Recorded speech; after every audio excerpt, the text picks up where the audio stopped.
Okay, here we go. We've got little green dots on now. We've got little green dots, so that looks as if that my sound is working now. Oh, crazy. I set it all up, but failed to work.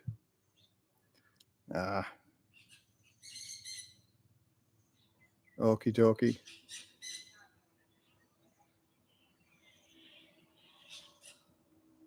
Okay, and waiting for people to come and join the live stream. So, okay, we got one person in now. Is the sound working by any miracle of a chance? My little green dots are flashing, which seems to indicate that I've got sound. But loud and clear, Les. Oh, thank you very much. You know, I've been at this since 3 o'clock. I set up a private live stream just to test the microphone because it's been in the shop to get fixed. And I put my headphones on. I couldn't. So I disconnected everything and then restarted again. And I set it up and sod's law is it didn't work straight away. So like a nuclear submarine, switch it off and switch it back on again, and hopefully, fingers crossed, everything works. So I know I'm 49, 50, 11 or 12 minutes early, but I just hate to think that it's scheduled for 4 o'clock and it starts and then I have to muck about like this. It's better to be early than late, I've always find. So let's have a look. Yeah, right. See if the text works.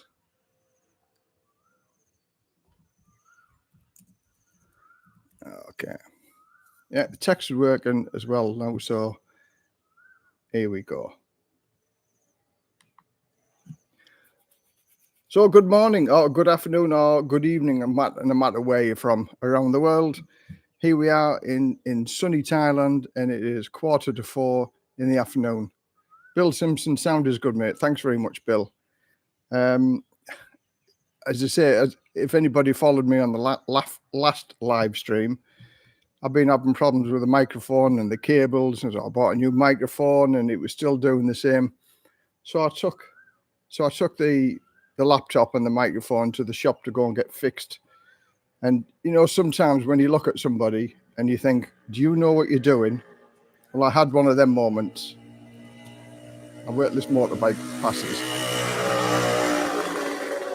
So I had one of them moments. I believe when you look at somebody and if they're confident in what they're saying and what they're doing, it's a good idea. You know, you think, oh, okay, this man knows what he's doing. So anyway, we went back to the computer shop that always has given us good service on the printers and things like that. And there's a section of their shop. They had somebody who fixes the computer. So we told them we had the issue, and they said, "Oh, go to the guy next door to us. He's a part of our shop, and he's very good." And when I looked at him, straight away, instant gut reaction, like, I don't know, because he the whole demeanor of him was just like, "Oh, I don't really want to be here." And I showed him what the problem was. I actually videoed a part of the other live stream to show him, and he had the earphones on for all of like 5 seconds. So I give him the speaker, I give him the laptop, I give him a microphone, give him 2 microphones, and he said, "Oh, it'll take a couple of hours." I said, "Okay, no problem." So I'll go away, come back 2 hours later. He charged me 200 baht, and the wife asked him what he did, and he said, "I looked at it," and he didn't say he did anything to it. He just said, "I looked at it for 2 hours and charged me 200 baht." So you're my guinea pigs as to how good or how bad the sound is. So I'm back on the new speaker that I bought. I've turned he said maybe the gain was up a little bit too much. So I've got the microphone right in front of us now, and I've set the gain up, and hopefully there's no crackling or popping in the distance. But we'll go from there.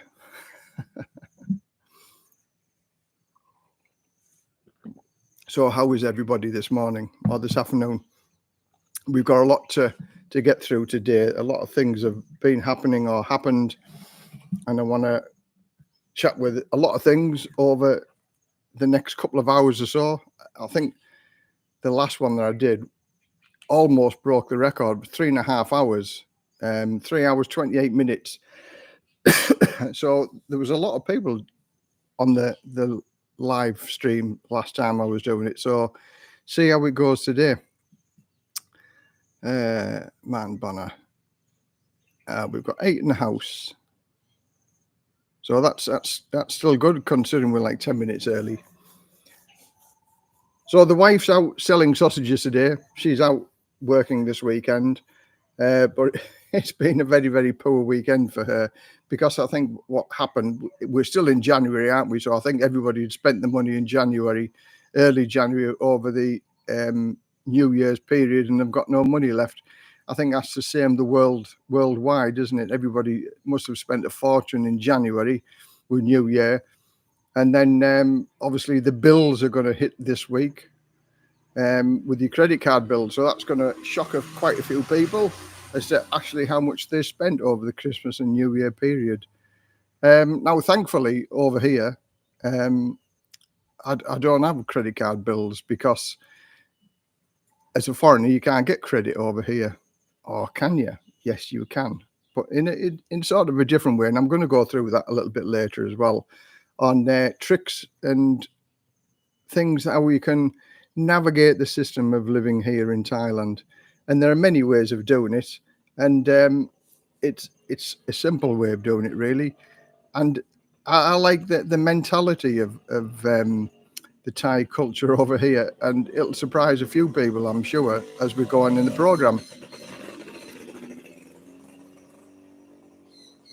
Yeah, at least you don't have the Christmas overspending in Thailand. Yeah, it's I've been here for just over 12 years.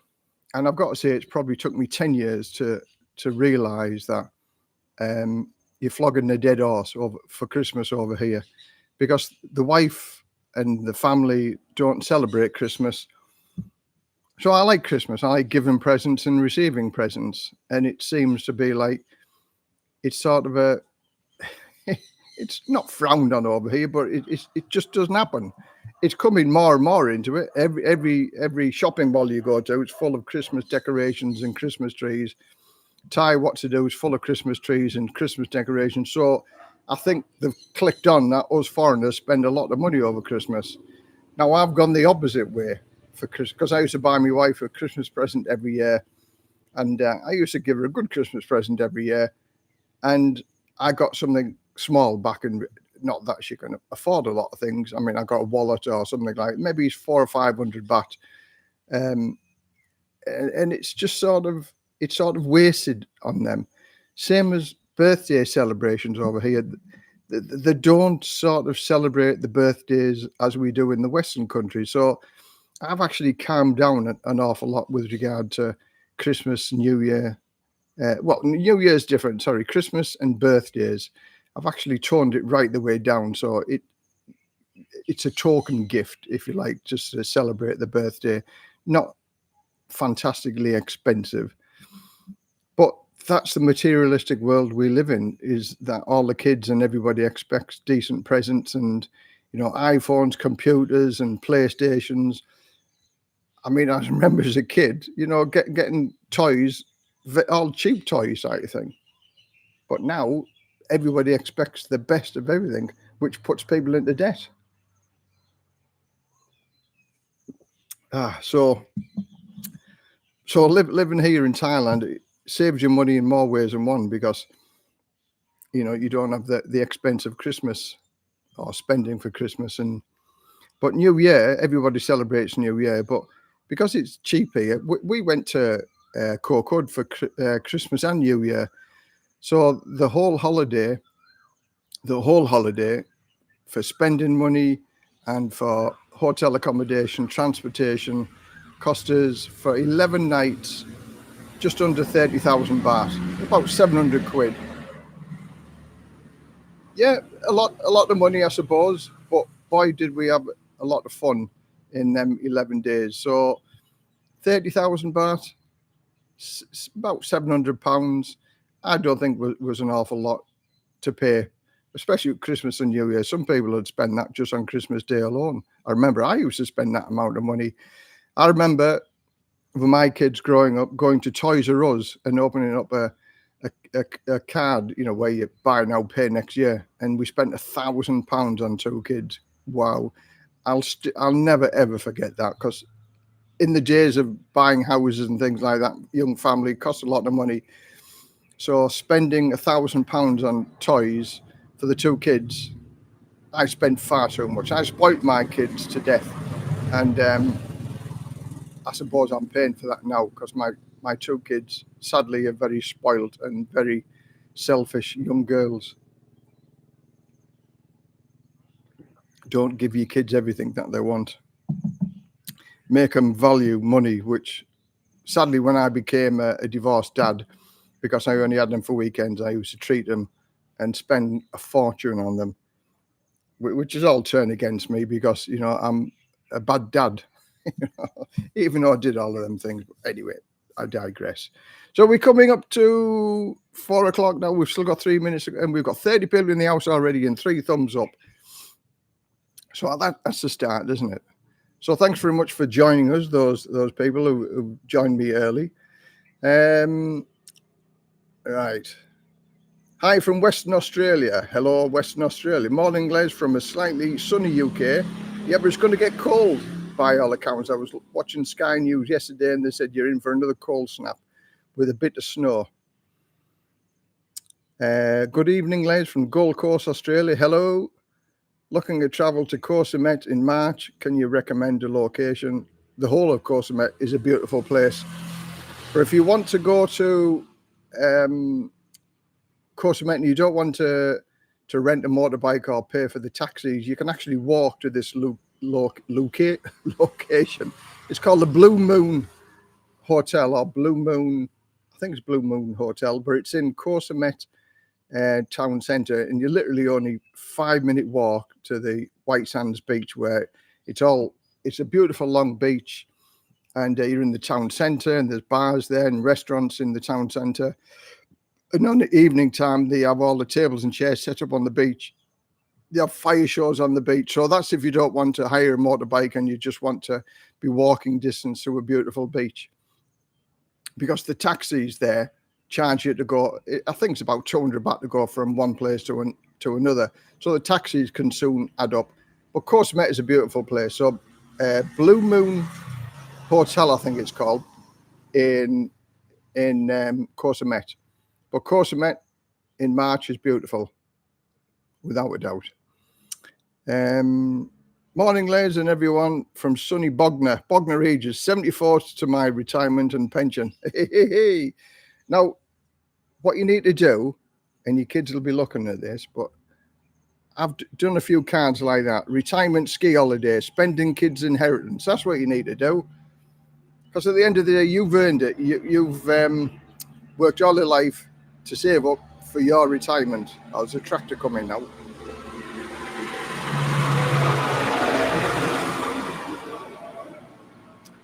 Been working in the fields all day and he's going home now. So yeah, spend the kids' inheritance. Do whatever you want to do in retirement, because I was growing up and having the value for money. My parents, I grew up in a poor household, so therefore we didn't have a lot of money, and I sort of learned the value of money, even though I destroyed that value when I had my own kids, because I felt that you had to buy them everything. But in reality, no, you don't. That's probably the worst thing you can do. But yeah, 74 days retirement. Well, I remember that time myself. I had a countdown in my locker at work. I had a little calendar and tick, tick, tick, tick, tick it off. And here's a little story for you. I could actually retire on my 50th birthday. And so therefore, I was going to retire on my 50th birthday because I could. And one of the guys at work, because my birthday falls on the 2nd of the month, and he said, Les, if you work another 28 days of July, he said, you'll get another month's salary. And he said, and then you can retire. I said, but Dave, I said, I can retire on my 50th birthday. I want to say I retired on my 50th birthday, not 50th and 26 days. Oh, you're throwing money away. You're throwing money away.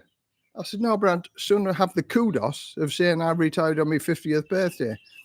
So my theory of life, and we'll come on a little bit about this later on, is retire when you can, for as long as you can, and as soon as you can, because you never know when your number's up, sadly. We all know how much money we have, but none of us know how much time we have. So retire when you can, as soon as you can, for as long as you can, and live life while you can. Because boy, does it hurt when you get older. Everything aches and pains and groans. Getting up in the morning it's just like, oh.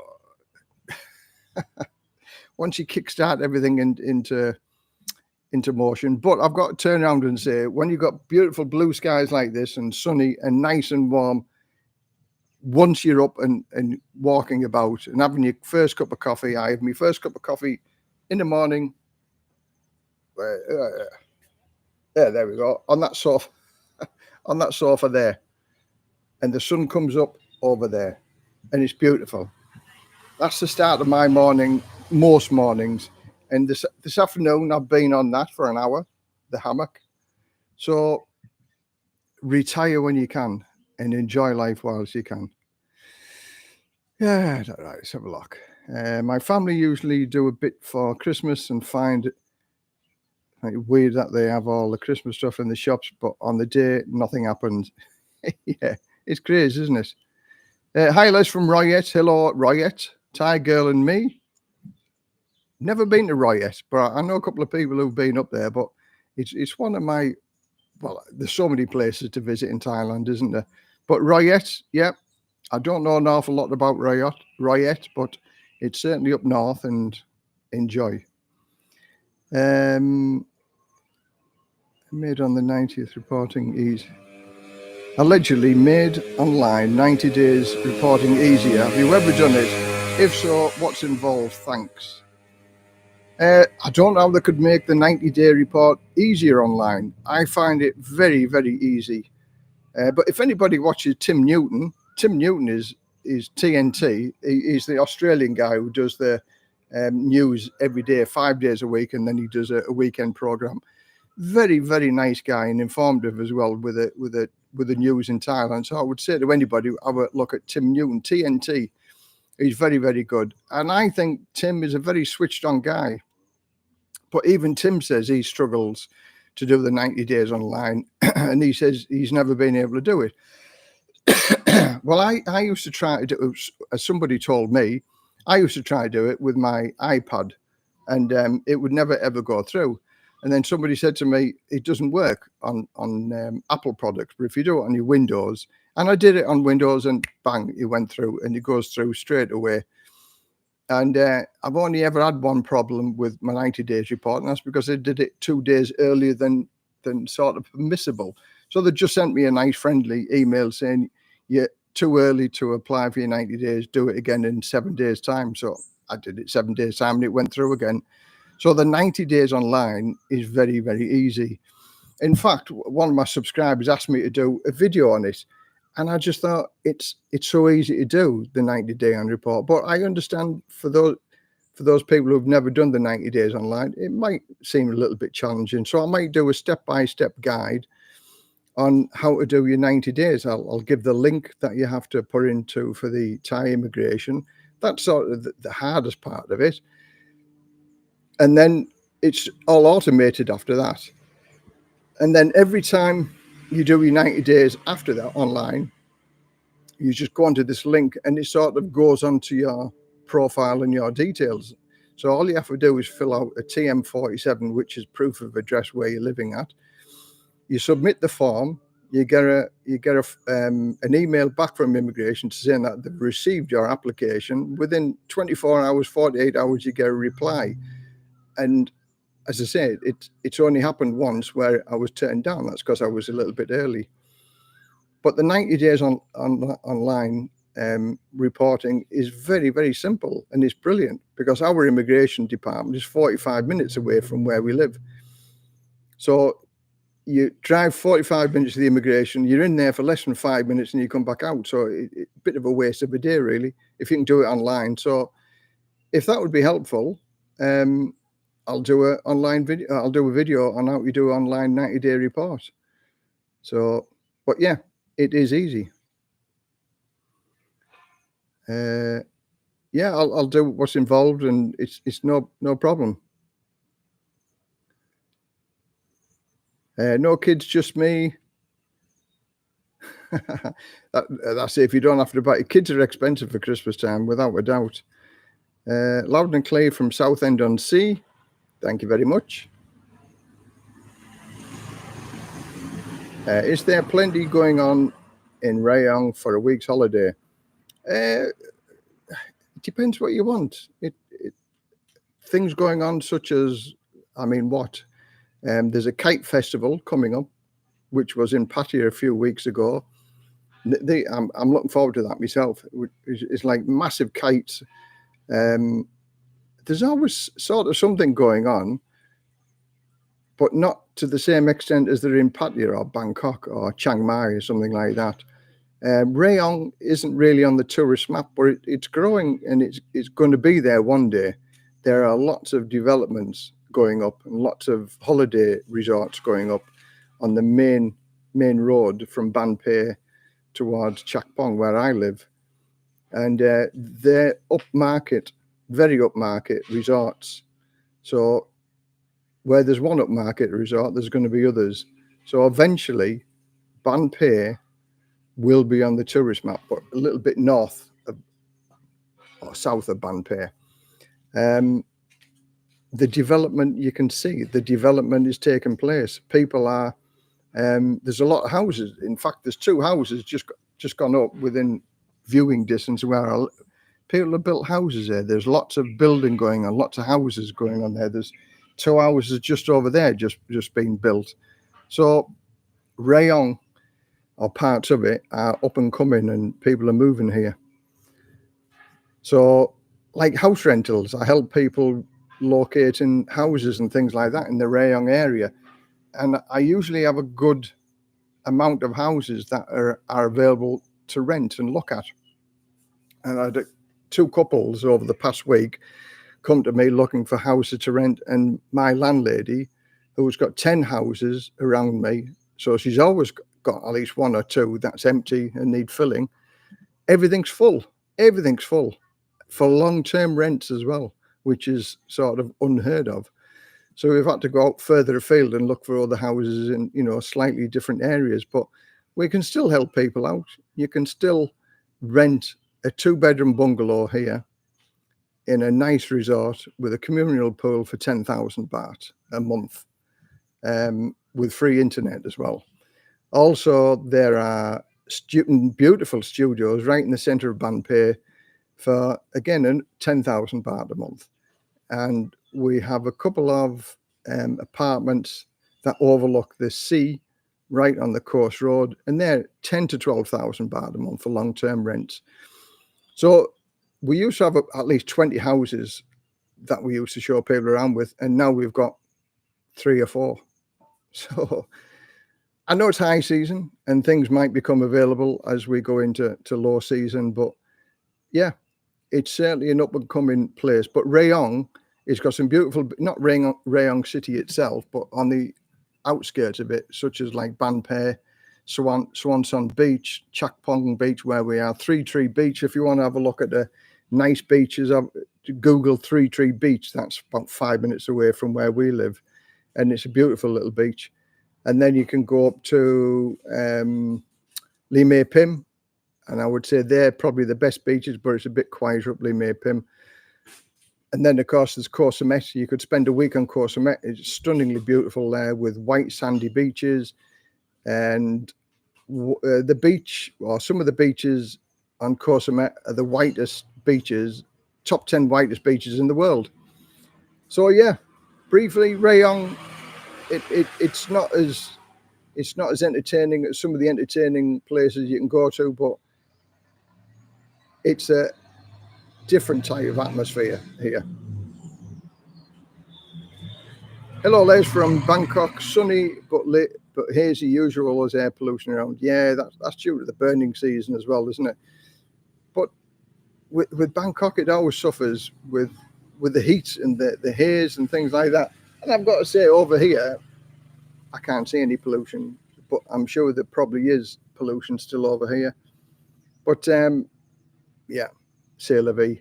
The other morning when I drove down the coast road looking at Koh Samet, usually it's very, very clear, but it was a bit misty over there. Whether it was the morning mist or whether it was pollution, I don't know. But I think we live in a world of pollution. And sadly, Chiang Mai, up that area, suffer very, very badly in the burning season for air pollution. That's all I hear, lots and lots of complaints from people up there in Chiang Mai area. Hi, Les, Sean from France. Thanks for your prompt response to my emails during the week regarding myself moving to Rayong. No problem, Sean. France, I was going to live in France. I was going to build a house in France, in Limoges. I had a beautiful plot of land there in Limoges, and stunningly beautiful views. And then Brexit, not Brexit, the credit crunch happened in 2008, which... Hey, a couple of dogs fighting out the front. So that added £45,000 onto the build cost of my house that I was going to build there. So then I decided to travel around the world, and then I decided maybe France wasn't the place for me to live. So I sold my land, and it was such a beautiful plot of land. The first person to see it bought it. So, and here I am now in Thailand. So yes, Sean, come and have a look at Thailand. I think it might knock the spots off parts of France. France, as beautiful as it is, you know, Thailand has its magic of its own. All right, let's have a look. Good afternoon, Les. One more in the house from Southend-on-Sea. Southend-on-Sea. Well, yeah. Cold spell coming your way, I believe, next week or so. Right. A bloke cut 4 fingers off in an industrial accident. He said to the doctor, "Will I ever be able to write again, Doc?" Doctor said, "Maybe, but I wouldn't count on it." Okay. That's nearly as good as my spending kids' inheritance holiday, ski holiday. So, right, where are we at? What time are we at now? Okay, it is 4:14. Okay, let's get into the meat and gristle of what this live stream is about, because it's a bit of all sorts, really, this live stream.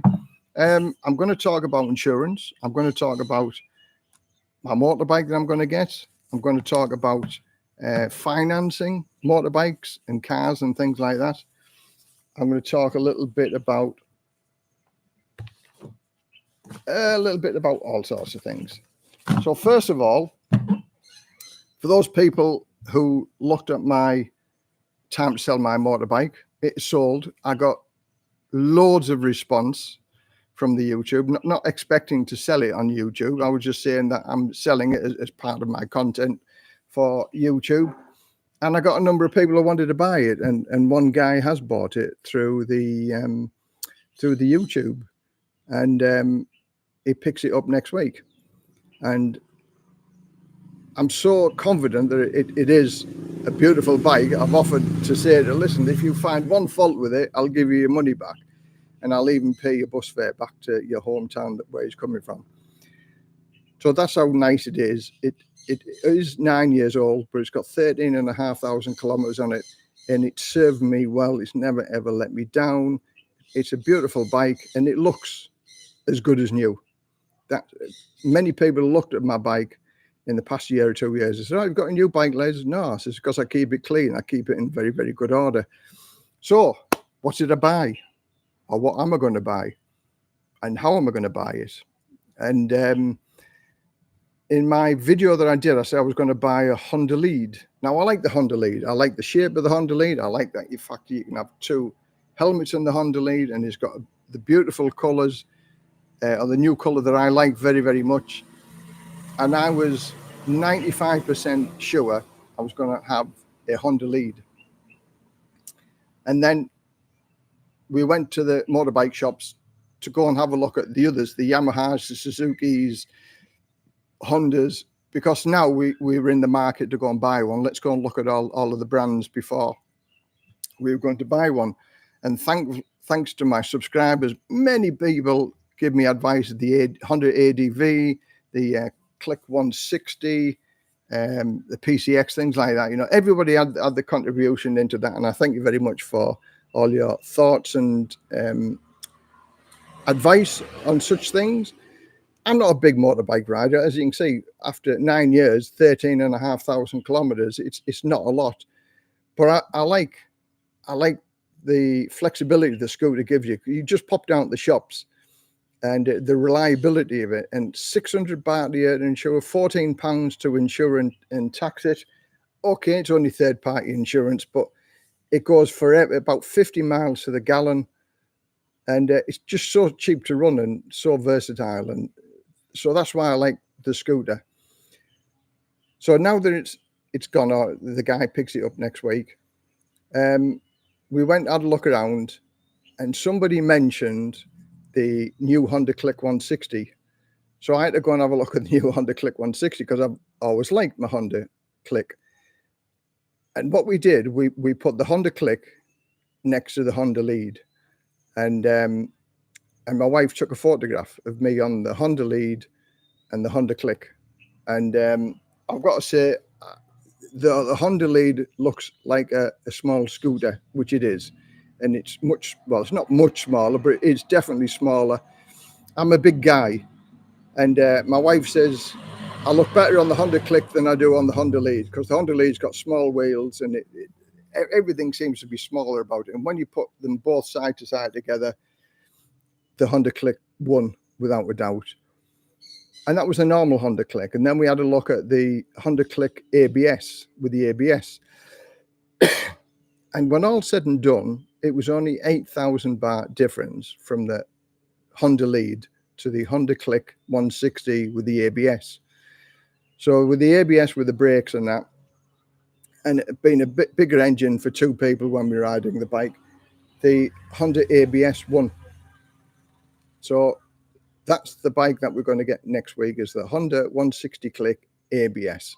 It is a stunningly beautiful bike, and I liked it as soon as I seen it, because I'd never seen one before, and apparently it's a new model for 2024. So that's the bike we're going to get.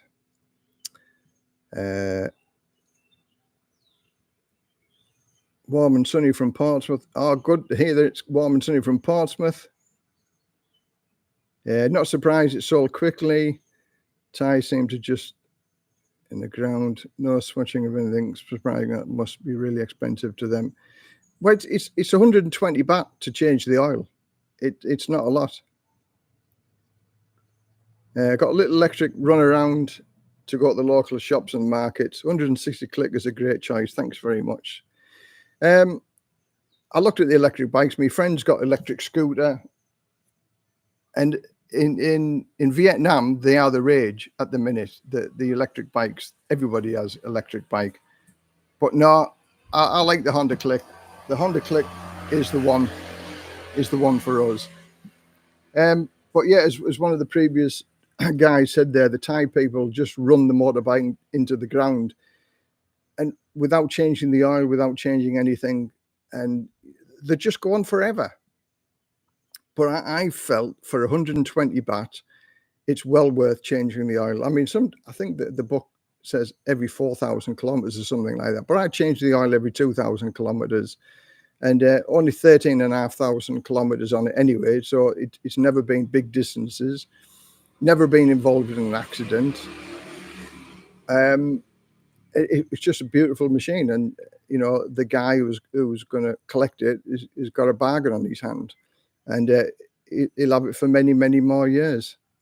So how did we buy the Honda Click?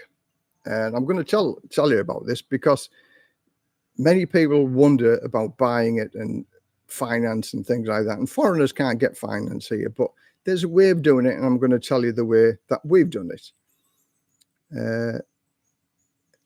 How much is third-party insurance compared to fully comprehensive? Although in Thailand, I'm not sure it makes much of a difference, as it's always going to be the fault of the person with the insurance. Yeah, how much it is for fully comprehensive, I don't know. We've always just had the minimum third-party insurance. Fully comprehensive, I don't really know, but 600 baht it cost us for the tax and insurance, and to do with an MOT test every year for the past, well, I think you had to do it once it was 7 years old, if I'm believing it. But anyway, we took it to the same garage every year, and they did the test and passed it all. But fully comprehensive was with this, because it's a brand new bike. I think we get fully comprehensive for the first year anyway. Because we've got it on finance, we have to have theft insurance. So that comes with a fully comprehensive and theft insurance. And the theft insurance, I think that's 2,000 baht for the year, I believe. But I'll find out for definite when we pick the motorbike up. But as I say, I was looking into people how we can get finance for the bikes or cars and things like that.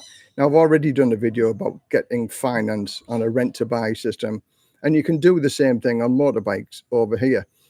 And we proved that because I said to my wife, I said, okay, I want to get this on finance if we can. Now, for those people who are going to say, oh, yeah, you know, your girlfriend's going to get it or your wife's going to get it and things like that, foreigners can't get finance over here. So sometimes, unless you're prepared to go with a foreigner guy that does the rent to buy system and put it in your name, there's a way of doing it to put it in your name. I've been with my wife now for 7.5 years, and I trust her. I think she's, you know, she's one in a million. She's a credit to the Thai people. So what we've done, we've put 50% down and we've took the rest on finance. Now, the reason why I've done this is because I wanted to prove to people that even though my girlfriend doesn't work, because I take care of her, and we're a partnership, we're married, so she doesn't have to work. But that causes a problem for getting finance, because if you're not working, how can you prove that you're earning any money? Because she's got no statement of earnings from any employer. And just to say, I live with my husband and he gives me some money, doesn't cut it over here in Thailand. But this is Thailand. We went to maybe 8 or 9 garages to go and get finance. And my wife said, we want this. We're going to put 50%, 30,000 baht. We put down 71,000. So a little bit less than 50%. And she said, I'm not working and we want finance over 2 years. And out of the eight garages we went to, we got offered finance in 6 garages with no need to show money coming into the bank or anything else like that. Okay, the interest rate is probably going to be a little bit higher, but it just goes to prove that over here in Thailand, as long as you put quite a sizable deposit down, they'll give finance to those people who even can't show that they're working. Because at the end of the day, because you've put almost 50% down, if you stop paying them, well, at least they've had nearly 50% of the bike paid for in the first place. So yeah, that's what we did it for, just to prove that you can get finance in this country even if your girlfriend doesn't work. And as a foreigner, you've got to trust your partner for obvious reasons. And yes, it's going to be in my wife's name, but at the end of the day, am I bothered about that? No, I'm not. I'm paying for it. I'd pay for it anyway. Anyway, there's going to be swings and roundabouts for that. Some people are going to say you're going to get ripped off, like the naysayers that, you know, you're just throwing money away, blah, blah, blah, blah. If you don't trust your wife or you don't trust your girlfriend, don't do it in the first place. But if you trust your wife, because when all's said and done, it's the debt is in her name. And if she stops paying the debt because I don't give her the money, it goes down as a blacklist for her anyway. So swings and roundabouts. Take it as you want to do, but there's ways and means of doing it. Nick, always the Falang. Yeah, it's always the Falang's fault. The list price of the Click is 71,400, and some other garages was 71,900. But the garage that we've gone to is 71,400 is for the list price. And with 2024, there's two colours. It's like a pearl white and it's a black. And the pearl white, I would much prefer the glossy white, but I'll be happy with the pearl white. It's a beautiful bike. It's very, very nice. Car pulled on with the wife and daughter while they were on a motorbike. Soon as wife got a foreign name, demanded money off her. Luckily, she knows police who told him to jog off. Yeah. Just realised I was watching your live stream 2 weeks ago. It was interesting 2 weeks ago. Yeah, John the accountant. Yes, thanks, John. Yeah, you were one of the top contenders to say have a look at the Click 160, and I did, and it's beautiful. And thanks very much, John. You and amongst a few other people sort of convinced me into the 160, and it is a beautiful bike. Yeah, but the 125 looks almost brand new. You know, there's a couple of little black paints coming off the brake levers. That's the only thing that's wrong with it, really. And I was going to replace the brake levers, but it was going to take 2 weeks to order, and the guy's picking it up next week. So anyway, he's good and happy with it. Good evening from Scott, New Zealand. Hello, Scott from New Zealand. Very inspirable to lend money with no checks. Well, this is Thailand. This is what happens.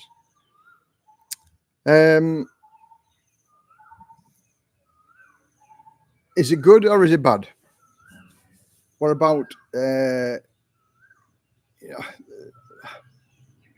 think it's good and it's bad, you know, with no checks. If you've paid more than 50%, you know, majority of people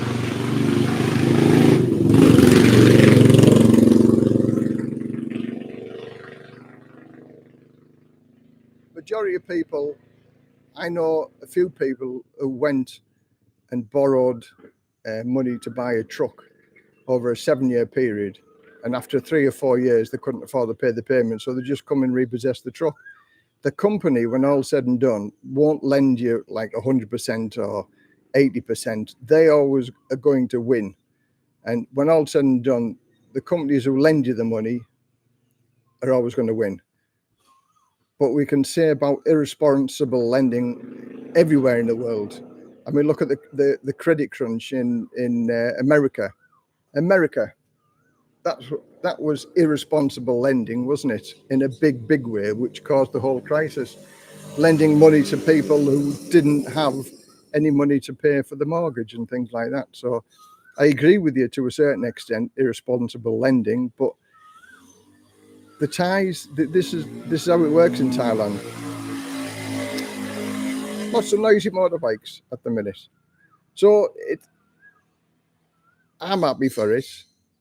I know I can afford to pay it, and the wife wouldn't have put her name to it if she didn't think that I could have afforded to pay for it in the first place. And I also did it just to show everybody that it can be done. You know, but the girl's putting a lot of trust in you also, because when all's said and done, it's not your name that's going to get blacklisted if you don't pay. It's her name that's going to be blacklisted. So there will be a lot of Thais, although it is possible, will not put their name to a rental agreement, because at the minute you might be with them, then next week you're not, and then they've got the blacklist to contend with, because their name has been blacklisted already because you defaulted in paying the payments. So swings and roundabouts, really, isn't it? You know, living in Rome, do as the Romans do. And at the end of the day, if it works, it works. Hello, everyone. Farang Travels. Hello, Farang Travels. Can't trust. Nick Legend, don't know what that is. Is the 160 bigger than the 125? It is, yes. In fact, I think they've stopped making the 125 now. I think the only one, I didn't see another Click 125, just 160s. Is it easy to open a bank account in Thailand? No, it isn't. It's difficult. Do you own a pet, Les? No, don't own a pet. I don't want to own it. Well, as much as I like dogs and cats, I don't want to own a pet because they're tying. And at the end of the day, I want to be able to go wherever I want to go, as and when I want to go. But if you have a dog or a cat, then then you have a responsibility to look after that, or get somebody else to look after it. And at the drop of a hat, we can go on our holiday tomorrow. So we will never have a pet.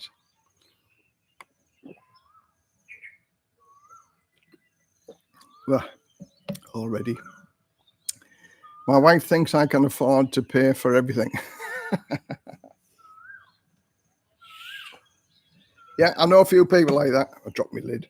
I know a few people like that. Oh, can we have this? Can we have that? And I've got to say, my wife is the opposite.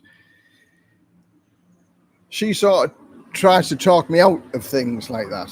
And it's me who wants it at the end of the day. She's very, very easily pleased, and she's non-materialistic. She's so different to me. And I mean, one of the reasons why I got it was a feel-good feeling. Because, as I say, I thought I had skin cancer, and I had 1 or 2 lumps, and I went, and long story short, they said, no, it's not skin cancer, everything's okay. Because my mum had skin cancer, and she had skin cancer quite badly, so therefore she had a lot of operations to get rid of the skin cancer. So it was after that I'm thinking, no, stuff it, I like the motorbike. I like to be able to travel around on the motorbike. So time for a new motorbike. So I treat myself, and that's why I bought the motorbike. Self-treating.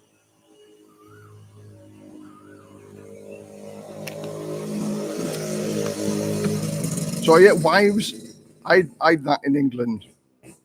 My wife thought I could buy everything. Yeah. Got a lot harder to open a bank account due to money laundering concerns. Easiest ways to get an agent to do it. Spot on. Absolutely spot on. The agents are the best way to open up a bank account. I've got another friend.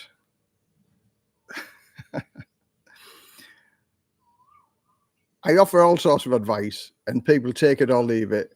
And I think 95% of the time I'm correct in what I'm saying. And I've got various methods of working around, or workarounds, to get around everything, and they all work. And this particular guy said, no, I'm going to do it myself. I said, well, you'll find that you can't do it yourself. And he said, no, I'm going to do it myself. I said, okay, go for it. But I said, I'm sure you won't be able to open up a bank account yourself. And he went to several banks. He couldn't do it. And he eventually went to the agent that I sent him to open up a bank account. Now, for me, he just wasted a whole day and like 6 or 7 different branches that he said, I'm going to open up a bank account. And it is very difficult to open up a bank account now because of the money laundering. The Ruskies are to blame for all of these troubles with regard to money laundering and things like that, because they're bringing a ton of money over, putting it in the banks on tourist visas.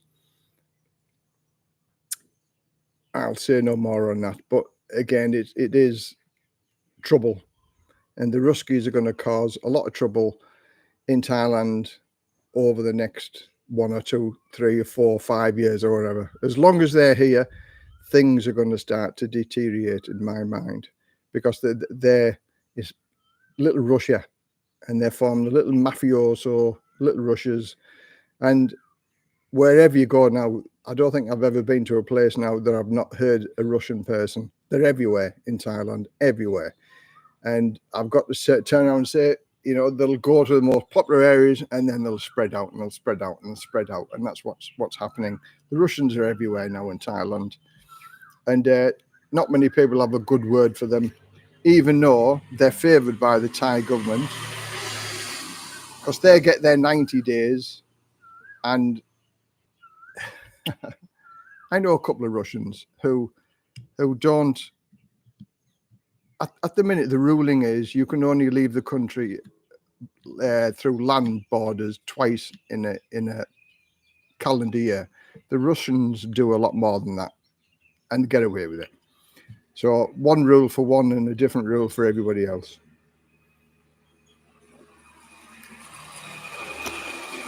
But I digress. Let's hope. So yeah, opening a bank account, use an agent, about 4,500 baht, job done in a day, and you're not running around and you've got everything you need to do. I'm opening a bank account in a few weeks, enter on a visa exempt, staying in a hotel, cost yeah, there you go, 4,500 to 5,000 baht. Luckily, managed to open up a bank account, traveling, or having a wife helps. Yeah, it can do. It can do. Every time you see a Russian person changing money at the exchange, it's not ruble, it's USA dollars. Yeah, well, I say I've not seen that, but I think their ruble isn't exchangeable in many places. I think Russia, the countries that allow them in or to do things is Thailand and Turkey. So I'm led to believe. Right. Hi, Martin. Me from New Zealand. Would like to live in Jomtien or Bang Saray. Yeah, Jomtien's nice for retirement. Bang Saray, I don't know. I don't know about that. But okay, let's move on a little bit. Greetings from glorious Cape Town. Oh, wow, that's the other side of the world. Good morning. Or it'll be morning there now, I presume, yeah. Okay, let's get on to some nitty-gritty stuff. Tax. I wish I had £1 for every time somebody's asked me a tax question. And I'd have a lot of money by now. Tax. Here we are now in January. The new rules are supposed to come in from January the 1st. Now, I'm not going to go on too much about the tax because when all's said and done, spoiler alert, there is still no answer to the tax question as yet. But in my quest for the knowledge to be able to give people answers to everything, I've watched several videos. And yesterday I watched an interesting video. And one guy says in Thailand, as far as tax is concerned, there are a population of 60 million and only 2 million people, Thai people, actually pay tax. So 2 million people out of 60 million population. So that also says an answer to me. If only 2 million Thai people are paying tax, how can they expect the non-Thais to pay tax to cover up for the shortfall? There will be getting ingenious solutions from all the way around the world to make people pay more tax, I'm sure. Because as the tourist numbers weren't as big or as good as what they expected them to be, there's going to be a shortfall for money. I still think, reading between the lines of everything that I've heard and seen, if you're already paying tax in your home country, don't even worry about it.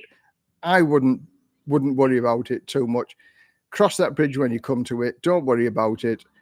If you're a multimillionaire, you might have to pay something. But if you're a normal retiree, such as me, or majority of people that watch my channel, you're already paying tax on your pension, wouldn't worry about it. You might have to show that you're paying tax on your income. In other words, like for me, in England, every year I get a P60 to say how much tax I've paid on the money that I've earned. And all I have to do is just show the immigration department, I've already paid tax on this amount, so forget about it. Because most countries have a reciprocal tax agreement with Thailand. So that's all I'm going to say about it. Watch this space or anybody else's space, Don't be alarmed by all the panic 35% tax. Well, that's a load of rubbish, 35% tax. That's only if you're a top tax earner or income earner before you pay 35%. So don't worry about it. The next thing to talk about is insurance, medical insurance. Can you open a bank account on a 30-day visa? Yes, you can. You can still open a bank account in 30 days, but you've got to have a certain number of days on. I think you've got to have 28 days on your visa. So go and see an agent on your first or second day here in Thailand.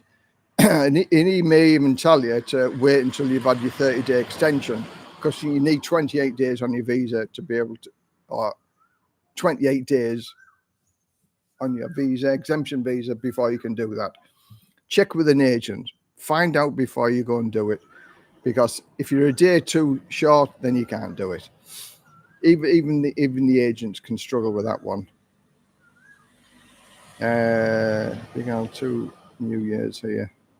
Yeah, 2 New Years, the Thai New Year and the normal New Year. I like the Thai New Year, Songkran. I like it better than the normal New Year. It's fantastic. Yeah, health insurance for retirement. Okay. I've always had insurance whilst living here in Thailand, and I would also recommend everybody else to get insurance. Now, a lot of people criticize me because my insurance is low or my cover is low, but my answer to that is my insurance cover is 700,000 baht. Some people say that's not a lot, but I think it's enough. It is. I'm a pretty healthy guy. I'm not on any medication for anything. I'm a little bit overweight. As far as I can see, that's the only thing that's wrong with me, a little bit being overweight. But I'm doing things about that also by being on the keto diet, which I'll start next week, and I'll come on to that later. So there are people who email me, say, oh, I've got 3 million bahts worth of cover. Fantastic. If you can afford the 3 million bahts worth of cover, have the 3 million bahts worth of cover. But also remember, the agent that sold you that 3 million bahts worth of cover gets a bigger commission off you for taking out 3 million baht worth of insurance. So of course he's going to talk it up because he gets a bigger commission. But in the end of the day, when I went for this skin cancer treatment, and I did a video on this, and when all said and done, in the Bangkok Rang Hospital, the best hospital you can go to as far as the health, and it's a fantastic hospital, leather seats, the staff are immaculate. Anyway, that's a long story short. 8,000 baht to go and to get a visit or go and see a doctor. A skin took some skin samples, sent away for a biopsy, and the results in a week's time. 8,000 baht total cost. Is that expensive? 160, maybe 170 pounds in and out in 3 hours. How long would you wait in the health service for that, for peace of mind? Because it gave me peace of mind within a week. You'd have to go and see a doctor in the UK. Then you'd have to refer you to a specialist, and 7 million people on the waiting list. How long are you going to wait? 2, 3, 4 months or something? I knew within a week for 170 pounds, bang like that, in a top private hospital. I know people who spent 5 or 6 days in a public hospital suffering from TB, had all the medication. The doctors had looked at them for a week for £1,000. £1,000 for a week's worth of hospital treatment with all the top doctors that worked in the public hospital as well as the private hospitals. So health service here isn't that expensive. And my cover of 700,000 baht, for me, I'm happy with that cover, and I pay 25,000 baht a year for that cover, which isn't a lot for a 63-year-old. And I've got some examples here. And I'm just going to go through. This is like basic cover. Right, so have a look. I'm just trying to go through what the coverage is for. Hang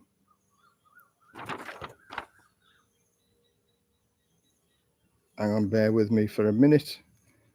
They will cover you up on this Pacific Cross up to 80 years old. And let's have a look. But if you're 65, you actually need to go and have a medical at 65-year-old before they will insure you. And actually reading the small print after, they actually will renew it up to the age of 99. So my premium at the minute for 700,000 bahts worth of cover for a 61 to 65-year-old. So I'm 63, so 64 this year. So I'm still under the 65 year. So my premium, again, this year it'll be just under £25,000, 25,000 baht for a year. And for 60, 70-year-olds, it goes up to 30,022 baht. And then from 71 to 75-year-olds, goes to 40,297. And from 76 to 80-year-old goes to 50,000. So even 75 to 80-year-old, £1,000 a year. £1,000 a year. Is that too much to ask for 700,000 bahts worth of cover? I think not. And although 700,000 baht isn't a lot, it's a sticking plaster. It might get you fit and healthy enough to get on a plane to go back to your home country and get some medical treatment there. I don't know. People use insurance for all sorts of things. But I know also that if I got to the 76 to 80-year-old, because I've been with Pacific Cross for years, so therefore my insurance premium, is going to go up. Every year or every 4 years as it is there. And because I've been covered with them, anything that I've got emphysema now. I got diagnosed with emphysema last year in the UK. That's already covered because it's not a pre-existing condition. So I'm covered for that. So I would say for those people who want to stay here long term, take out insurance as soon as you can when you get here. And once you're on the insurance ladder, you're okay, then you're sort of covered. And before you're 65 is even better. So let's have a look. I must have like to have a coffee in the chat. Okay, Montana's Thailand retirement. Like to have a coffee in the chat anytime. Always up for a coffee in the chat. Hi Les, nice to see you again. I'm still in Australia, Sydney. Just waiting for low season to start so I can lease a 1-year condo in Jam Jam, and then I can make arrangements to come and catch up with you. No problem whatsoever. Yeah, low season. We're at the start of the low season. It's probably about March or April.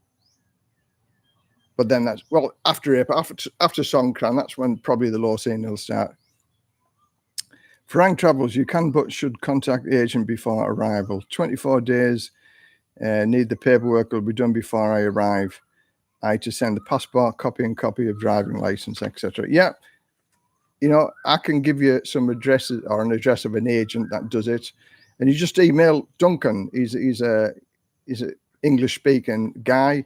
He can tell you anything and everything you need to know, and he's based in Pattaya. He does the bank accounts, driving licenses, visas, and he does everything. So.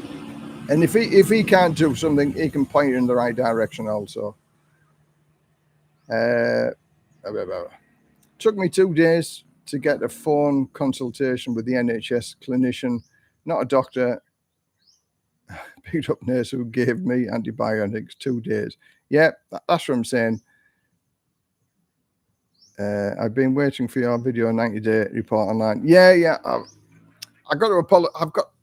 I've had that much going on type of thing, and I guarantee I will do the 90-day reporting online video this week for sure, because there's a couple of people have asked for it as well, and it's worth doing, and it's so easy. I just think sometimes it's that easy to people need to do it, but it's like everything else.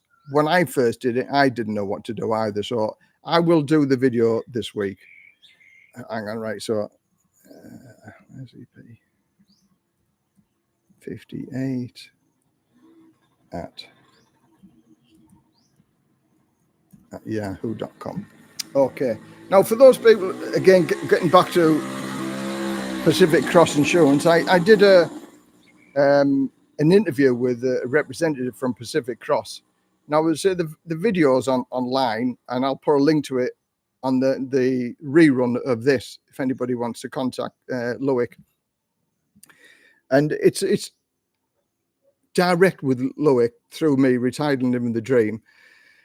Once we've got over 30 people on the insurance, then we can get what's called a group discount on that. And it's sort of the same as the Pattaya Expats Club. Maybe it's, a similar version of getting a discount, but it's like everything else. He's had a lot of people contact him, but they've already got insurance, so they're going to get back to him and one thing and another. And whether they actually do or whether they carry on with the same insurance, I don't know. But it's a deal that Loic, you know, he can answer any questions that you've got with regard to insurance matters, where you can go to hospitals, how much for treatment, the restrictions, anything to do with pre-existing conditions and things like that.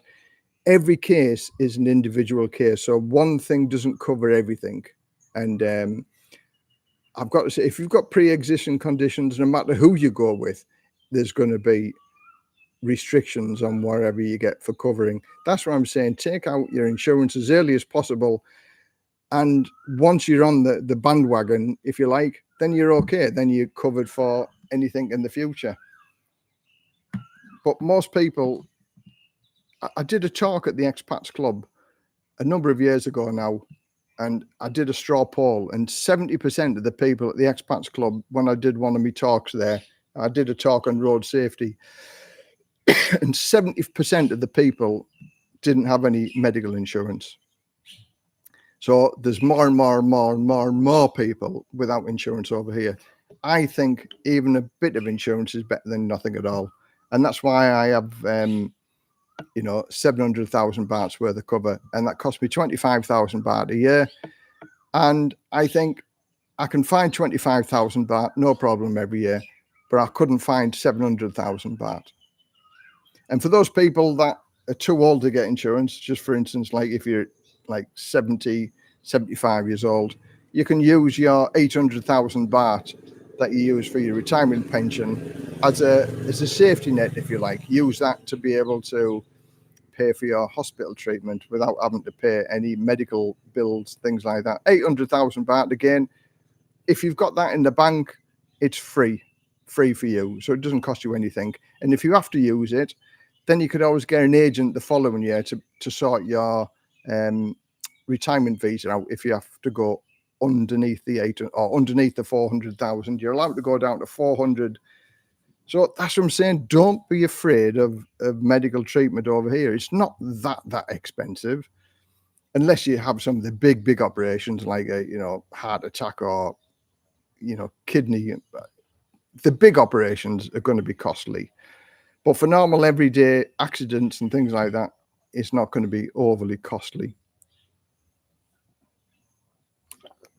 I know a guy, stupidly drinking and driving on a motorbike, had an accident with a truck, and he had to have 2 toes amputated, and that cost 20,000 baht to get 2 toes amputated. He's still having a lot of bother now with infection. He might have to get another toe taken off. But one, he was stupid for driving and driving a motorbike in the first place. But 20,000 baht. The insurance on the motorbike paid some of it, and he had to beg, borrow, and steal the rest of the money because he had no insurance. Don't drink and drive, and especially on a motorbike, because you're just asking for an accident over here. Okay, right, let's have a look. I had really bad earache, was going to Konkan, went to hospital there virtually straight away, and the doctor had a machine to clean out the ear. I can't remember the price, but was cheap. Yep, again, it was my wife. I had to take her to the hospital at 11 o'clock one evening because she had an incessant cough for 2 weeks. She just felt unwell and not very happy for like 3 or 4 days. So I took her to the hospital at 11 o'clock at night. We were in and out. It was a public hospital, by the way. In and out within an hour with medication in an hour. And that was 550 baht in the public hospital. Fantastic service. And within 3 or 4 days, she was as right as rain. Yeah. My friend got diagnosed with dementia. So we're seeing a doctor, a specialist, a CT scan, and some medication within 2 hours, and that was 5,000 baht. Just over £100 to get diagnosed with dementia, and we had to get him diagnosed with dementia so his family could take over his pensions or his finances, because he has no idea. He lives a Groundhog Day, sadly now, every day. Every day is the same. So that's what I'm saying. We never know what's coming around. He's the same age as me. He's actually 3 days older than me. But we had our, and I've said this many times, we had our joint 55th birthday party together in Pattaya. He was the life and soul of the party. He was such an entertaining guy, full of life and vigor. And now he doesn't know what's happening today, and he doesn't know what happened yesterday.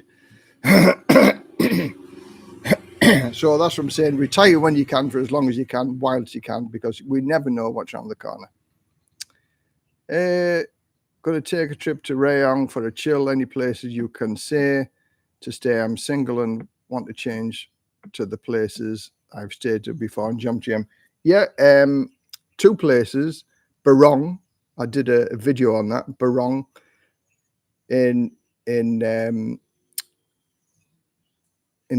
well, it's in Banpei, and the other place is Stories. Both top-notch places. The Stories one, you get a fantastic breakfast, and that's around 1,000 baht a night, and that's walking distance into the town centre type of thing of Banpei. The Barong, that's a beautiful place. Nice swimming pool. Stories has got a nice swimming pool as well. Stories, you get a breakfast, and the breakfast is good by all accounts. And the Barong is very nice, beautiful swimming pool, beautiful surroundings, but you do need transport to get about from there. So have a look on booking.com. The prices, sometimes the Barong comes down to like 800 or 900 baht, but sometimes it's 1,500. So I would suggest them 2 places in Banpei. And then with Stories, you can actually walk to the town centre and catch a ferry across to Koh Samet. And Koh Samet is a beautiful place. Go and have a look at Koh Samet. You won't be disappointed with Koh Samet. Beautiful. So yeah, that will certainly be different if you come to Rayong. And again, up by me, come and visit me. You're more than welcome to have a cup of coffee at my house. And we can go and have lunch at the Three Tree Beach, which is another nice beach 5 minutes away from where I am. So yeah, if you want to do that, suffer a cup of coffee with me. Ask me any questions you want, and I'll tell you no lies. I don't give any BS. I tell everybody how as it is. Right. Hi, everyone watching this live chat. Please hit the like button. Costs nothing and it helps Les. Thanks very much for your support. Montana. Exactly. I've got 31 thumbs up, 32 thumbs up now. Wow, they're rattling up. Yeah, I mean, all of these thumbs up, and I think every YouTuber says, press the like button or give me, a thumbs up and things like that, and subscribe. It all helps the algorithm, as they say, with regard to YouTube. Now, we say my YouTube channel, I'm approaching 9,200 now, I think it is. So I'm sort of 820, I think, away from my 10,000.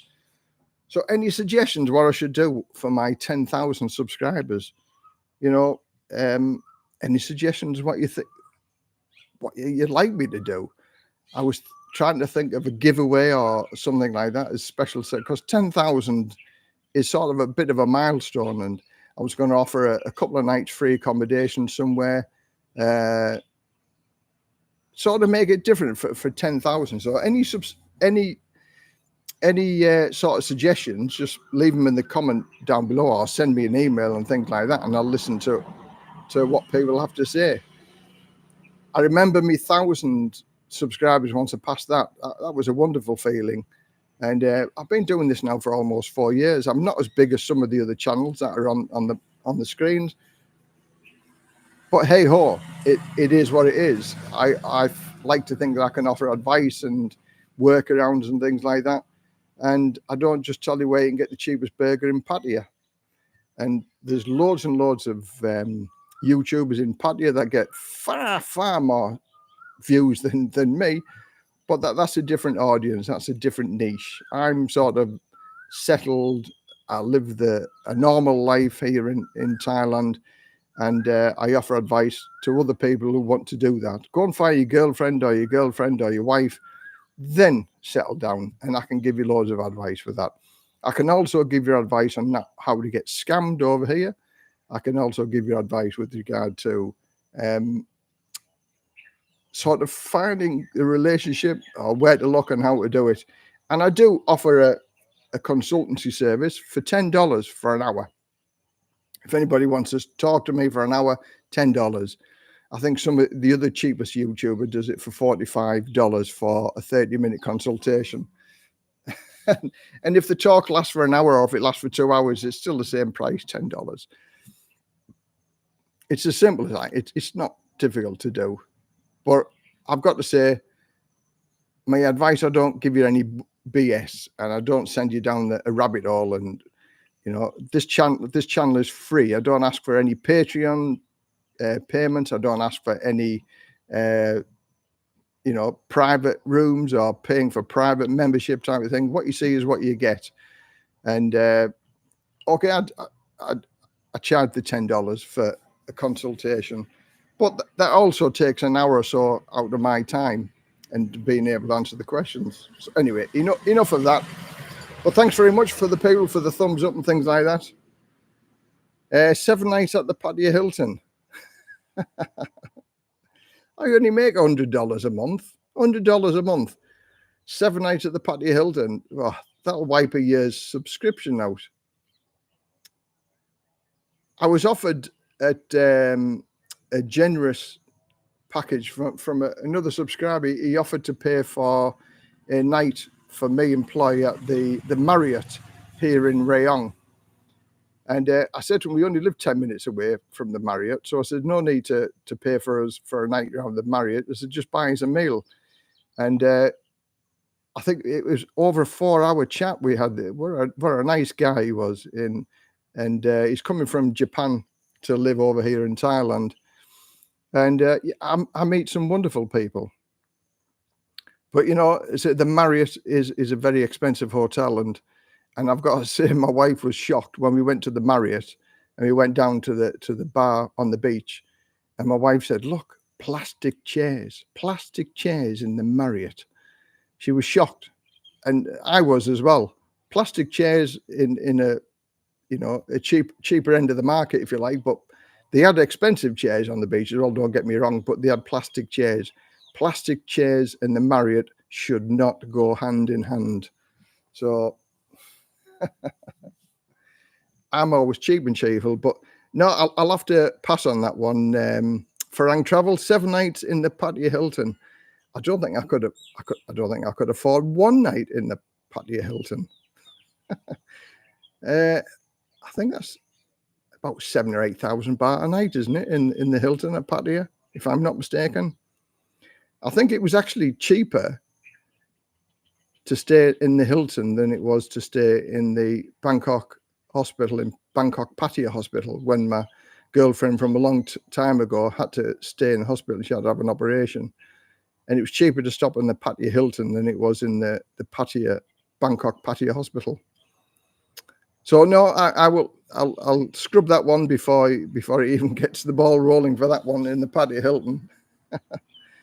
Come to Thailand in July. Would like to visit you, take you for lunch and have a chat. Good advice, thank you for it. Yeah, no problem, Scott. As I said, we've talked many times anyway. Look forward to it.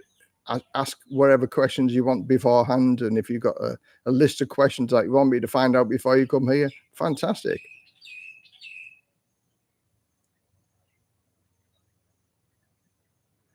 Did you hear Cooper and Brooke got scammed by? Oh, yeah.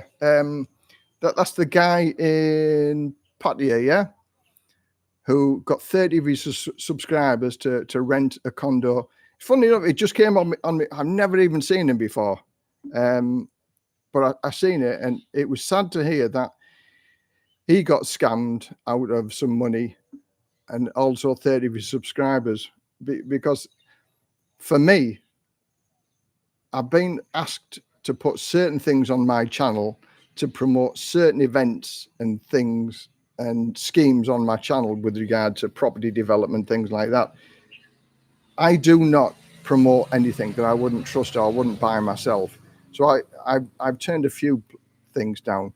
I would be gutted if I recommended somebody to, like, a deal or something, you know, to buy a condo or a house or property like that, and they got scammed. I'd be gutted. So I can understand how he feels with regard to that. But also, he said something which sort of raised a little red flag and alarm bells ringing, because some friends of mine got scammed many years out of some money for doing this. And he said, and it's a classic scam, where he said, oh, she asked to borrow 30,000 baht. Now, for me, that would have been an alarm bell ringing straight away. She's an agent. She's been working there for numerous years. An agent can bypass this and work around the system without borrowing money off anybody. And although he didn't say he got compensated, nobody lends somebody 30,000 baht without getting any compensation or any interest, if you like. So that for me is an alarm bell to start off with. Whether he did get something out of it or not, I don't know, but I guess and assume he did, because then she asked for 60,000. So if he's lent her 30,000 and got nothing for it, why on earth would he lend her 60,000? He must have been getting something. And this is where the scammers work. And this is how the scammers, they work on greed. And for those people who think, oh, I'm going to make some money out of this, I'll lend her the 60,000 baht. And then they give you it back and a little bit of interest. And then it was like, oh, can you lend me 100,000? And it was only then he said, oh, this is going to be the last time. It shouldn't have happened the first time. And I've got to say, probably a little bit of greed crept into that. And that's why he said he lost 100,000. He's got 50-odd thousand baht back, but he still lost 50,000 baht when all said and done. So if anybody offers you a deal that sounds too good to be true, it is. And as far as paying a year up front to an agent, beware of that also.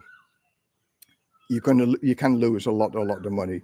And I've got to say, there's probably plenty of scams like that going on and happening around.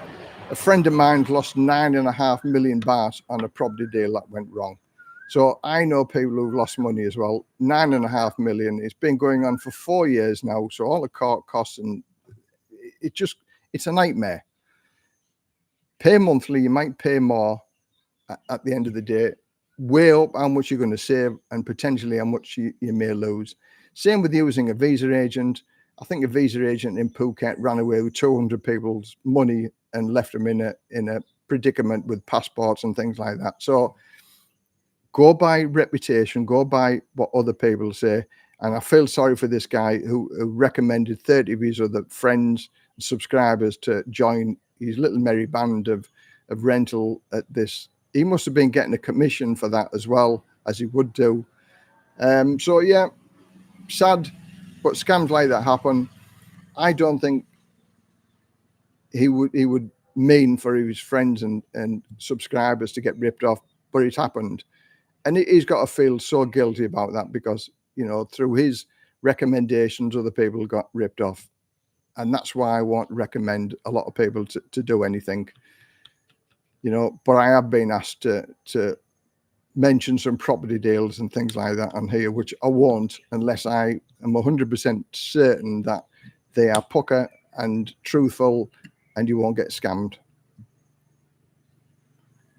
Right. Hi, Les. Is it possible to get this health insurance if you are not living in Thailand but are planning to move to Thailand in a couple of years? Yeah, you can do. You join the, I'll put in the link to this live one.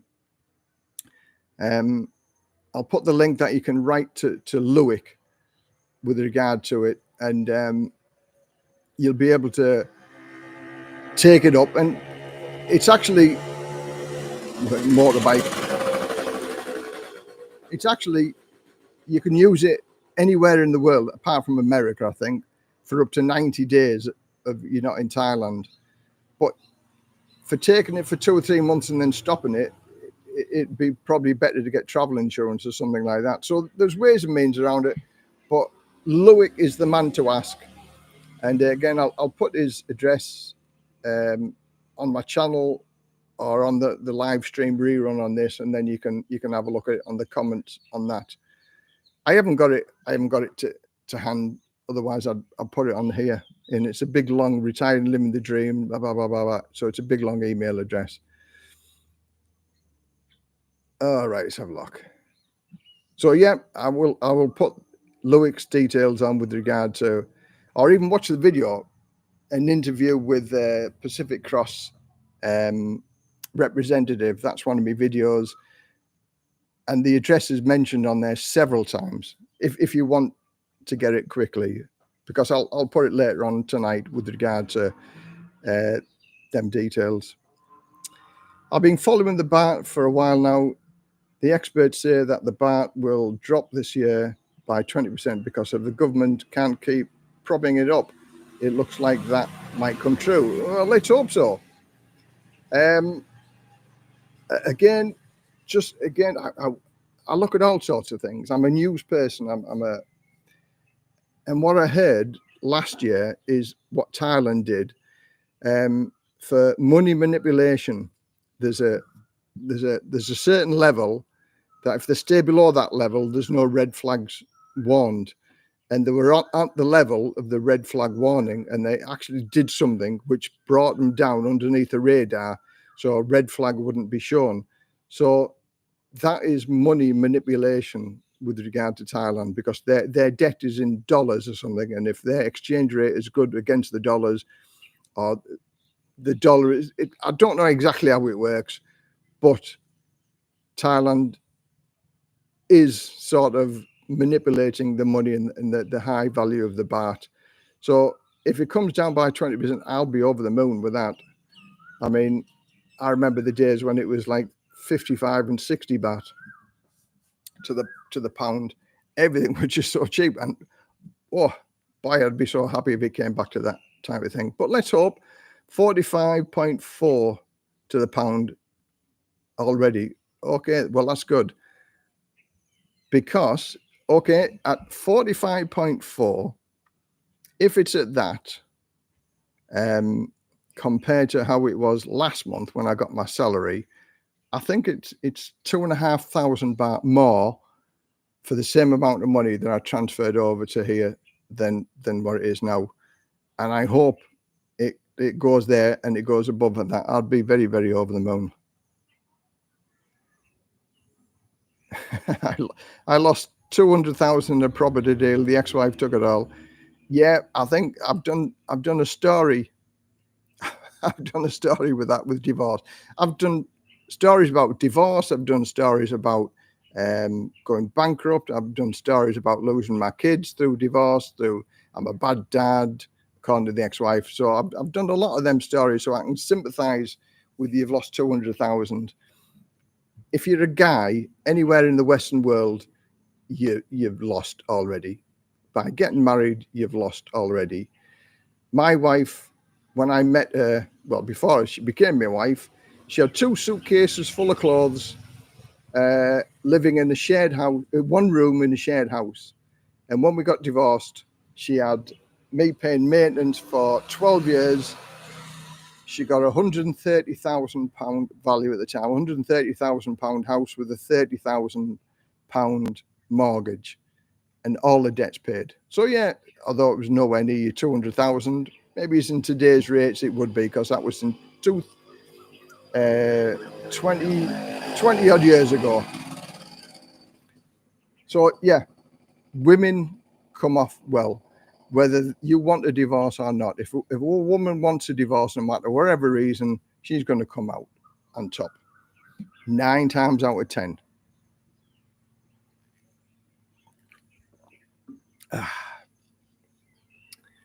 Hey, from quiet, retired Jump Gym. Jump Gym is a lovely place. Hi, Les. You never lend money to anybody. Yeah, be a borrower or lender not. I remember somebody telling me that. And my wife is being asked by many people to lend money because she's married to a foreigner, so therefore she must be wealthy, and the foreigner's wealthy. So can you lend me some money? And then the amount of time she says, no, I'm not going to lend you. And she doesn't lend any money out either. And as I say, those people who try to befriend you because of money, like this American guy who I helped get his visa and accommodation sorted out, he only ever come round my house when he had no money. And he spent his money. And I told him the 2 things that is going to suck all your money from you is women and alcohol. And within 5 days of him coming here, he'd never ever been to Thailand before. He had a woman moved in with him who drunk a lot of beer also. So you can imagine what the story goes like. Within a couple of months, he had no money, and he had the operation to get his 2 toes cut off because he had a motorbike accident, drink driving, stupid man. And my tolerance level stopped, and I told him to go away and sort his own shit out because he couldn't. I'm not going to sort his shit out for him. Always pleading poverty, always had no money, and I never lent him a single dime because from him he always had excuses.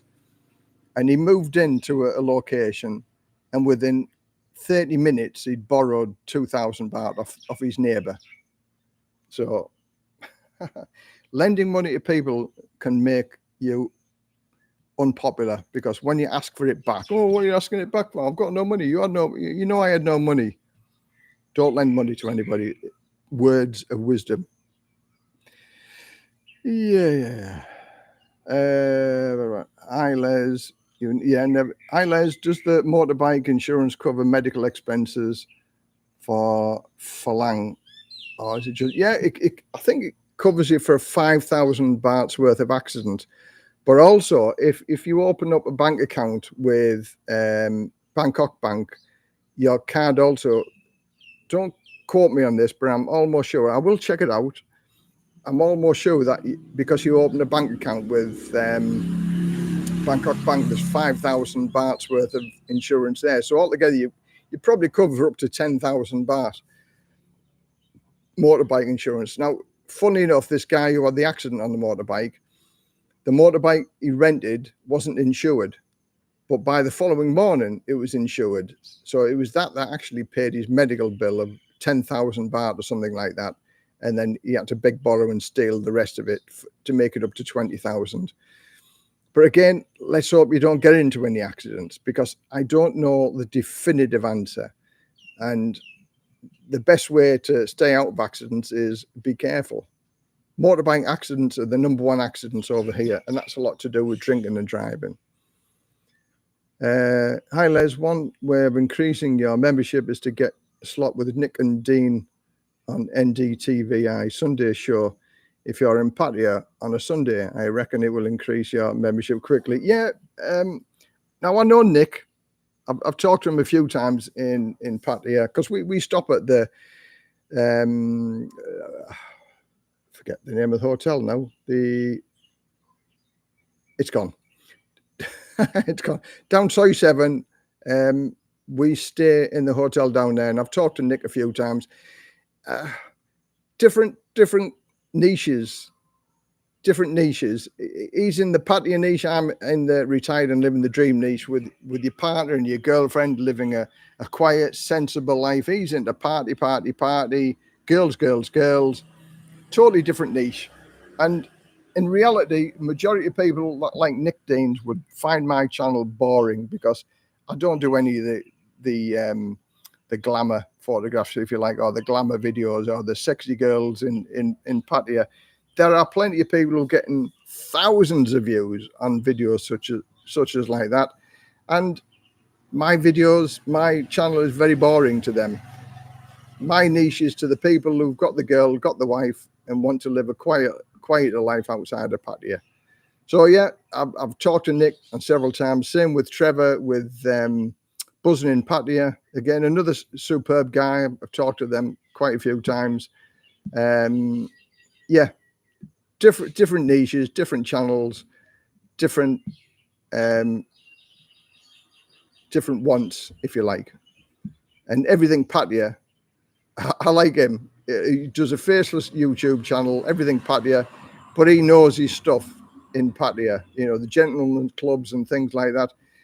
In my younger days, I used to run trips around Pattaya. I used to take people around to various clubs. So I've been there, seen it, done it, got the T-shirt, know what people want. And even now, I've still done that a couple of times with some of the subscribers who've come over here to Thailand, and they're a little bit nervous about going around Pattaya and things like that. So we've actually met them in Pattaya, and we've sort of held the hand and took them around the go-go bars and the bars and showed them the ropes, if you like. And you only need to be shown once. And if you've been shown once, then it's easier. But trusting the person who's taking you around, who's not going to rip you off, that's worth its salt, to know that you're not going to get ripped off. And we've done that. We've helped many people, as I say,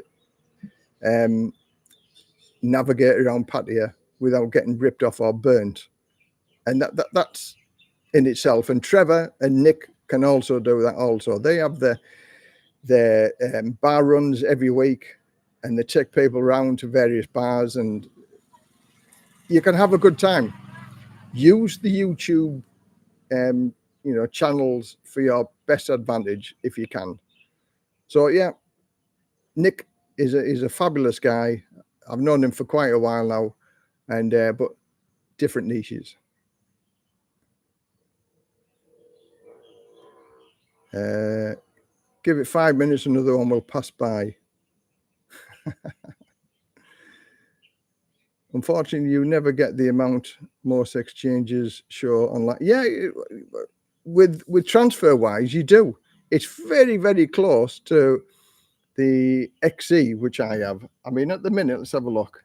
If I pump in the XE now, at this very minute, it's a weekend, so it goes down a little bit on the weekend. And according to this, somebody said it's 44.4. And now, if I look on now, because it's a Sunday, and the XE, actually drop it down over the weekend. So you get the better rate on the Monday or the Friday. Friday is profit taken, so people profit, so it goes down anyway. So at the minute, it's 45.27.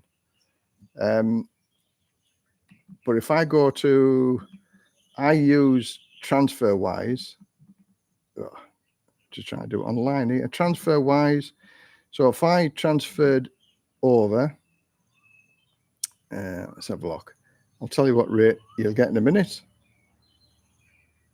With TransferWise, XE is showing 44.27.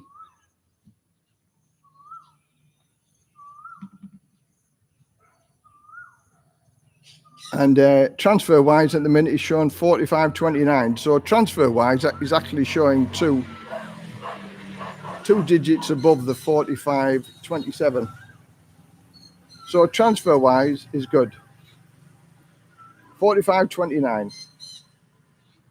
So yeah, with TransferWise, I've been using them for years, and I've never had any problems. The longest it takes is a day to send you money, and it's always busy at the beginning of the month.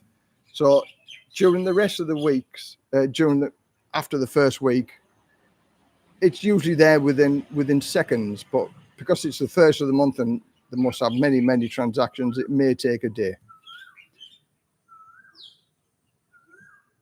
Yeah, BAT seems to recover quickly at the end of the month when most people abroad get paid. Yeah, it goes up and down. It goes down quicker than it goes up, that's for sure.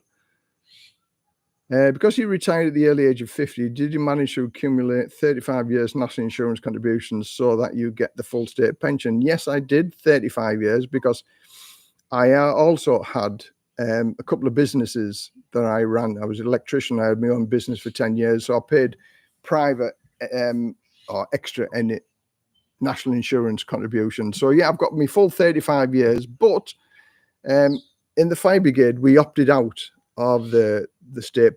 What opted out meant at the time, I don't know, but you got a little bit more money. So everybody was advised to opt out. So we all signed the form. So I actually get a little bit less than the state pension, but it is what it is. What exactly the shortfall is, I have no idea. But as far as having the 35 years full contribution, I do have it, but I do not get the full state pension. I get a little bit less because we opted out, whatever that meant, whatever that means. But always seems to recover. Yeah, I have not watched NDTV. Most of the Pattaya vloggers is Slee's audience, as that's their target audience. Well, yeah. 10,000 baht insurance at the Bangkok Bank. Just got the bank account 4 days ago in Pattaya. Oh, that's good. 10,000 baht. Sugar. Now, the Slees of Pattaya. Some people call it sleazy. Other people call it many other things. It is certainly a man's playground, but I call it Pinocchio land because there's a price to pay for anybody that stays a long time in Pattaya. It is a fantastic place. It is a great place for fun and entertainment, but it's all false. Absolutely false, and it isn't true Thailand. And to get the true Thailand, you've got to escape Pattaya. And that's what I'm saying. My channel is the true Thailand, where you've got the girlfriend or you've got the wife and you live a happy life. You've seen on my vlogs and my videos. Ploy is a beautiful, intelligent, kind-hearted, trustworthy, lovely person, a lovely human being. And I wish everybody could have a similar person to Ploy. She's a wonderful person to be with. I'm very happy to be with her. We have such fun together. And for me, this is the real life in Thailand, not the false things that you can get in Pattaya. But Pattaya is a vibe of its own. And, you know, I know many people, that's why I don't do any vlogs or anything in Pattaya. And that's why I never, I've showed you Flipper House Hotel. That's the one. Flipper House, Soy 7, near Nick Dean. It just came to me now. I don't do videos of the sexually explicit girls in Pattaya. You know, there are plenty of other people who do vlogs like that. It's there if you want it. But we still go down to Pattaya every now and then to let our hair down. I'll park the car up and flip a house, and we'll walk around to all the venues and all the live bands and things like that. It is a magical place. You can eat whatever you want in Pattaya. Every country in the world, Indian, Chinese, Korean food, anything you want is in Pattaya. Because we live in semi-rural location, it's nice every now and then to go and let your hair down in Pattaya. Then I go say hi to some of my friends that live in Pattaya as well, or Jomtien. Jomtien is probably my favourite place because it's next to Pattaya. We'll stop in Jomtien sometimes as well. But yeah, Pattaya is a life on its own, and it is what it is.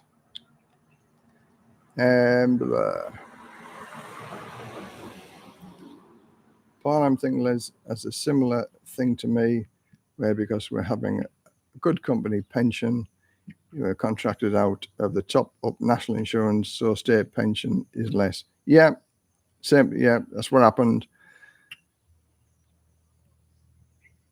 Yeah, good to know. With a bit, you can get an estimate online, Les, to know what you'll get in retirement. Yeah, I've done that. I've done that a couple of times. I'm still 2 years away from retiring. And this year it goes up 8.7%, and last year it was 10.1%. So already, you know, we've gone up almost 20%. Now we've done a video on, because the government, in their wisdom, with a 70-year rule, for those people that don't live in a reciprocal country, once they claim their pension, it is frozen at that rate. So now, I did this video over a year ago. Might be almost 2 years ago now, how you can get your state pension put back up to what it is now. And it was living in a reciprocal country for 185 days. And the nearest reciprocal country here is the Philippines. Now, at the time, this is before the 10% rise. And people were saying, oh, you know, it's going to cost you this and that for the visa, for the travel and the hotel and things like that. But in reality now, well, reality before, that took 2.5 years before you got your costs back, if you like. Then anything after 2.5 years, you were benefiting from it. But how I look upon it is that when you're on holiday in the Philippines, the government are paying you to have your holiday with your own money. And I'd sooner have my own money paying for a holiday that the government don't get than they're giving it to the government. But now, with them 2 years, it's 18, nearly 19% extra on your pension. So you imagine that 19% extra on your pension, that reduces that amount of time before you strike that even balance to about 18 months to go live in the Philippines for 185 days. And the day that you claim that you're living in the Philippines, if you're living in Thailand, there is, you can get that extra pension rise. So you're getting that extra 19% for the 185 days that you're living in the Philippines in the first place. Then once you've lived there for 185 days, that is the status quo. Then you are on the maximum pension that you should be on. And it's only after that it will freeze again the following year. But you have to live 185 days within that financial year, from April to April, to be able to qualify. You can't do it 6 months one year and 6 months the following year. It has to be 185 days within that financial year. So there are ways and means of getting your pension topped up as well. And I would say for those people, after 2 years, it's 19%. And then the year before that, I think, was 3 or 4%. So if you haven't actually done anything about your pension, say for 5 years, it's well over 20% extra that you could get for having a little holiday in one of the reciprocal countries. And I would say what you could do is go live in Turkey for 3 months, go live in England for 3 months. And that gives you your 185 days. So then you're visiting families and friends. You could have a holiday in Europe, which is Turkey, so everybody could come and see you. There are many ways of doing it. Why give the government the money? There's 500,000 pensions frozen because of this 70-year rule. And they're trying to get an application now to take it to Parliament. And they wanted at least 100,000 signatures to be able to take it to Parliament. And I signed the signature on the form to take it to Parliament, and it was only 35,000. So they're a long way from 100,000 signatures. I was 35,000 and something. So don't give them money to the government. There's always workarounds. That's one of my favorite things with my channel. I do workarounds for many things, and the pension was one of them. So I'm lucky because it's going to be at least 2.5 years before I can claim my pension. So I'm getting that 18% rise already because I'm not claiming my pension yet. And we'll go with the flow from there. Hopefully, they'll get down the inflation down to 2% again. So at 2%, it's not worth doing it. At 4%, it's not worth doing it. But at 10% and then 8.7%, it's worth doing. Anyway, that's a tangent, isn't it, off the pensions? But it is possible to get your full pension rise, 185 days in a reciprocal country, and you get paid that extra pension whilst you're living in that country. Yeah. Mike Baker, good to know with them and didn't know this. You can get an estimate. Yeah, I've got an estimate. I've just been told that my state pension will be £884.40 this month, beginning in May. Oh, 884. I think mine's about 600 and something, so it's a couple of £100 less. But also remember, I'm going to be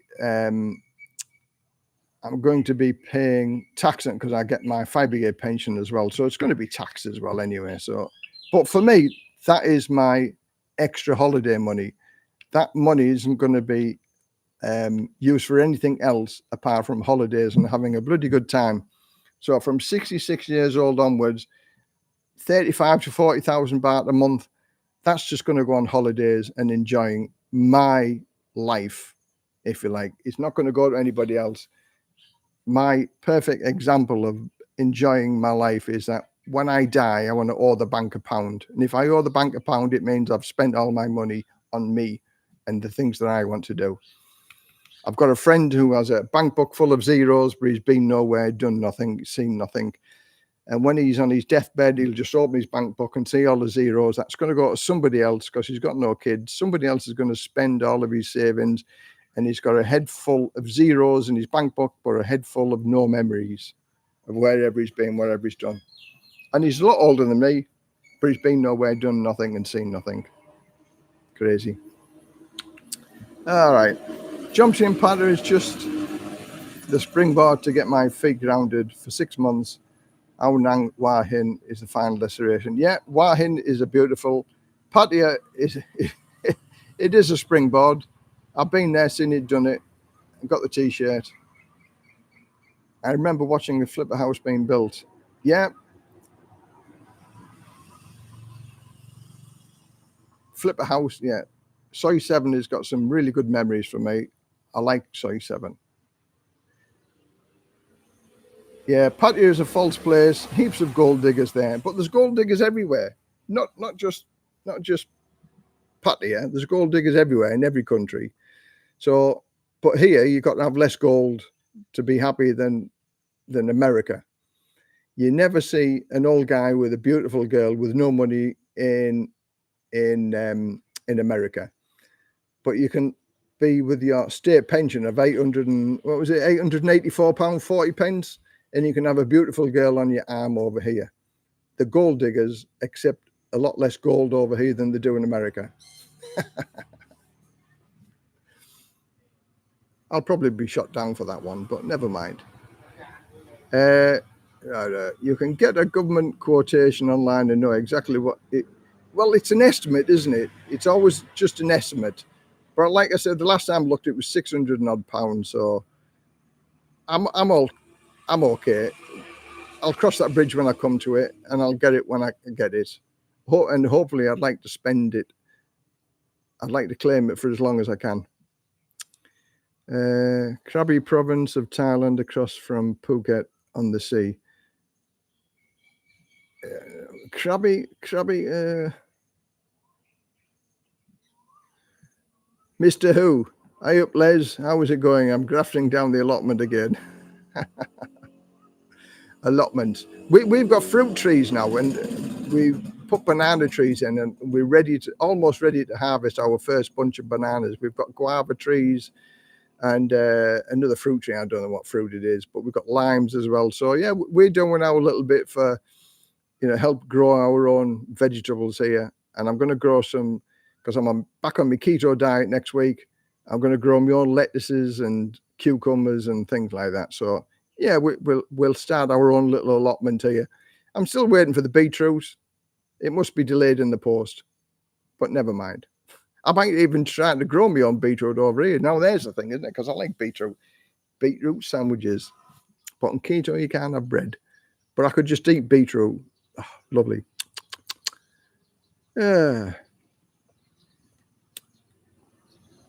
Yeah, when I retire, I'm going to spend my time skiing, spending the kids' inheritance.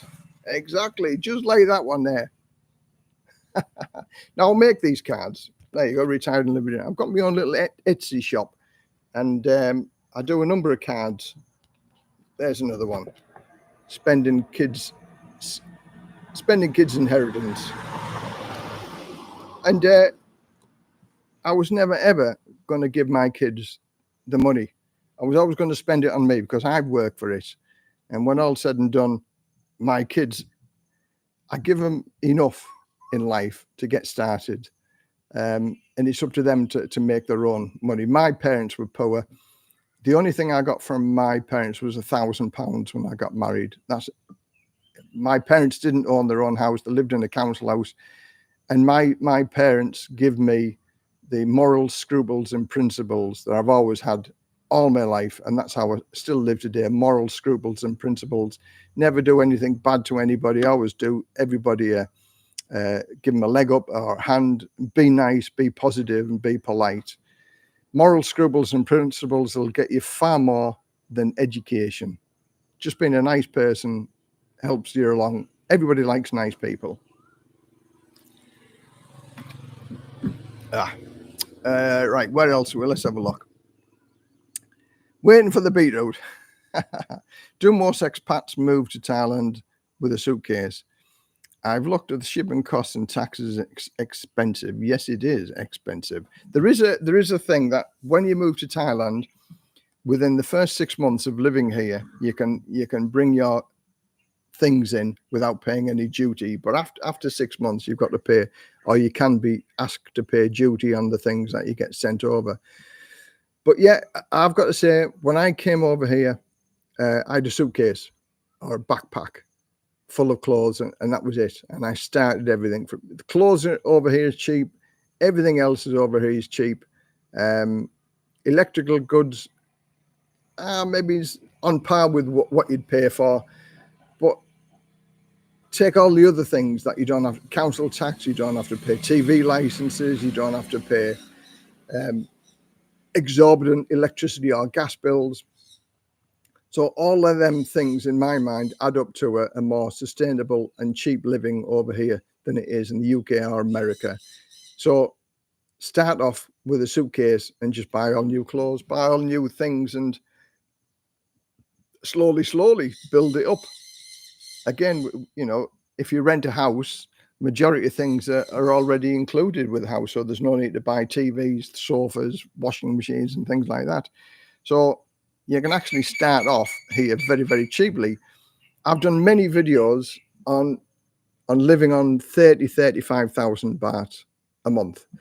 In fact, I think I'll do another one and I'll show you. This is what you can get for like 10,000 baht a month. This is how much you can eat in the, you know, 60 to 70 baht for a meal in a restaurant, in a food court, in the in the big shopping malls. It's so cheap, you know, 50 or 60 baht for a noodle soup just around the corner from us.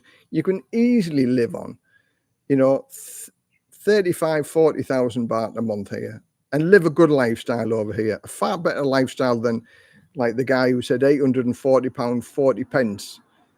In fact, I might use that as an example. What can I live on for? What can I get for £840, 40 pence over here in Thailand? There you go. There's a video for me, and I'll showing you the proof of what you could get for that amount of money. And it's easily achievable over here. In fact, there's a guy in his 70s. He only lives on his pension, about £800 a month, and he's a sociable guy. He lives on his own. He's got his own studio apartment. He likes his alcohol. He likes his beer. And he's in the bar almost every night. He doesn't drink a lot, but he's a sociable guy and he's a likable guy.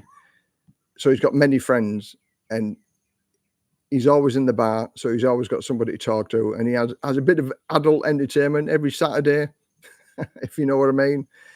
And that's on £800 a month. So it is easy to do.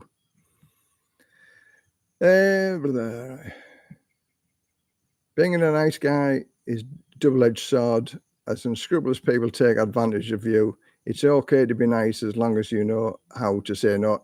Yeah, and I've been taken advantage of in the past for being nice.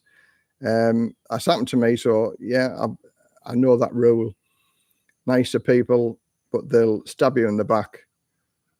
Yeah, I've been there, seen it, done it, got the T-shirt. I'm very wary now. I find it hard not to trust. Or trust has to be built. I sort of start off with not trusting anybody and then the trust builds up. And that way I found that it works well. I'm moving to Thailand for good soon. My partner and I, she is Thai, married in England. Is it best to get a retirement visa or can I come over on a marriage visa? Now, there's two things you can do. You can actually apply for an O visa based on marriage before you come over here. Do that at the Thai consulate or the Thai embassy. So you can do that, or you can still come across on a tourist visa and then go through the process to get a Thai marriage visa over here.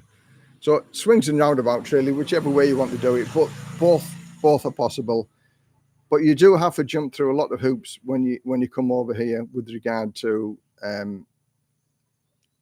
getting a Thai marriage visa.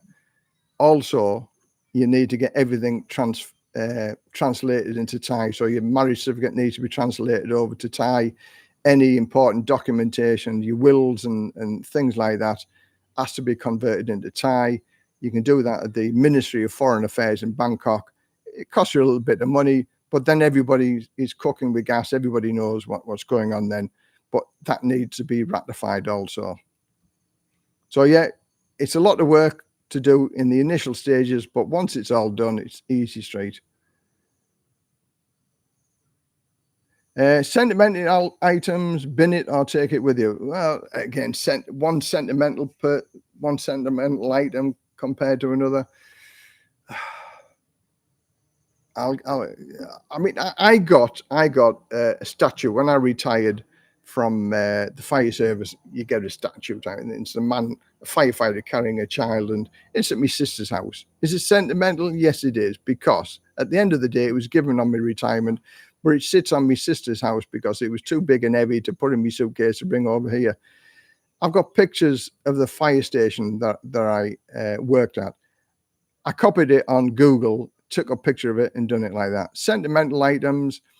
When my mum died, I brought a little urn of her ashes, and she's in my front garden. So she, you know, she's always a part of me, and a part of her ashes was spread at my wife's farm as well, because my mum gave me the money, or helped me towards giving the money for a lake at my wife's farm. So that's sentimental. I say morning to my mum every morning when I get up. I have my cup of coffee and I say morning, mum. You know, so sentimental things, you know, it depends its value on you at the end of the day. If you think it's sentimental or value, bring it with you. I'd never say just leave everything. Just take whatever you think you need. But life begins again once you get over in Thailand. Everything that you can buy in your Western countries, you can buy over here also. I'm giving everything away. If I won't fit into 2 suitcases, it's not coming with me. I had a caravan. That was my last thing that I got rid of in England.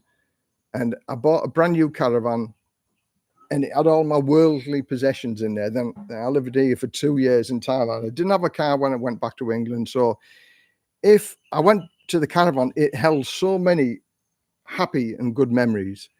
And I used to sit in the caravan, and I loved my caravan. I could have lived in my caravan. I could have been a gypsy easily and just traveled around Europe in my caravan. I loved it. Best thing since sliced bread. But after 2 years of living here, I actually sat and thought, I'm paying it to be stored at a storage place. It's got all my stuff in there that I've got surround sound systems, projectors, TVs, all sorts of things in there. I'll never, ever bring to Thailand. So I actually made the choice and thinking, I'm never, ever going to be traveling around, because I'd have to go back, buy a car in England that control the caravan, pay all of these costs. And I'm thinking, I love it here in Thailand. So I went back to England, and I remember selling the caravan, and the first person to see it bought it. They never quibbled about the price, because it was, again, I look after me stuff. It was in pristine condition, and the guy said, Les, it's the best caravan I've ever seen. He said, I'll give you the price that you're asking for it. I'm not even going to quibble about it. He said, it's perfect. And it was. And I sold he had awnings, everything to do with the caravan. It had a pop-up TV, surround sound system. It was the business. And I was upset. That was probably the most upsetting thing that I did, because that was the final act. I knew there was no going back once I'd done that. But have I had thoughts of going back? Yes, I've had thoughts of going back. I've had thoughts of traveling around Europe in a van with a mattress and a porta potty. That may still happen when I'm 60, 66 or 67, before I get too old. There are so many places I want to see in Europe. And my thinking, I've talked this over with my wife as well, is spending 3 months away, buying a van and a mattress and a porta potty. And if the van breaks down in Europe anywhere, I'll just leave it. I'll just scrap it, catch a plane and come back home. I want to be as minimalistic as possible, but there's so many things that I want to see around Europe. And my wife doesn't want to come to Europe with me. She'd be happy to go home, live with a mum and dad in the farm for 3 months, just to get it out of my system. So that is still possible when I am 67, 68, before I get too old to do it. So have I still got dreams and ambitions that I want to do? Still have many dreams, still ambitions. My bucket list is still not full of all the things I want to do. I'm currently looking at coming to Thailand on an OX visa, or remind me the OX visa. Is that not education? You've lost me now. OX. I remember I've seen the OX visa. I can't remember quite what it is. Cost me 2.5K to get things, expensive sofa and hi-fi equipment, all dependent on how much stuff worth sending it to Thailand. Yeah, and remember also that a couple of people have sent stuff to friends of mine, suitcase full of bits and pieces. stuff that you can't get over here, biscuits, cookies, stuff like that. And not the immigration, the security checked on it and sent them a bill. It cost them £75 to send it, and the immigration department says, or the customs department says, the fee for this is £60. £60. And my friend said, well, I'm not going to pay £60. I said, well, you know, if you don't pay £60, you're not going to get it. So he had to pay import duty of £60 on £75 worth of goods for baked beans and sausages and things like that. Frey Bentus pies. £75 plus £60 import duty. So the customs can charge you wherever you want, and it's either you pay it or you don't get your stuff. So that's what I'm saying. Is it worth taking the risk? You can buy hi-fi stuff, sell it. And the difference between selling it and buying brand new is probably double the price. So if you've got a £500 system, sell it for 250, and it's only going to cost you 250 to get a brand new one again over here. Swings and roundabouts. But why pay the import duty?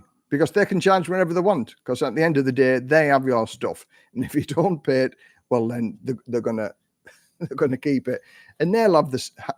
They'll have the surround sound system in their house, and they'll have the Frey Bentus pies and pork sausages with baked beans. Okay, yeah. Hi, Les. I'm making the jump to live in Thailand immediately. I'm married to a Thai lady over here. I can come over a marriage visa, or do I come on the retirement and have to get married again? No, if you're married and it's all done legally, you can still apply for a marriage visa over here, but you'd have to get it translated into Thai. So I would suggest come over here on a normal tourist visa, and then go and either see an agent or do it yourself. Go to the Ministry of Foreign Affairs, go to the Thai consulate, ask them what you require. Go to the immigration department, tell them this is what your plan is. The immigration service, they are there to help you. They are there to help anybody. Don't be fearful of the immigration department. You know, if you've got some money, they want you to come over here in the first place. A lot of people are scared of immigration. You know, they're there to help you. They are apart from my immigration officer, who is not a very nice lady, when all said and done, although she asks for extra stuff every single year, it's never impossible. It's just a pain in the ass to give her the stuff that isn't asked for the year before, or the year before, or the year before that. She comes up with some more stuff every single year. So, we give her it. It's not an impossibility. So don't be scared of the immigration department.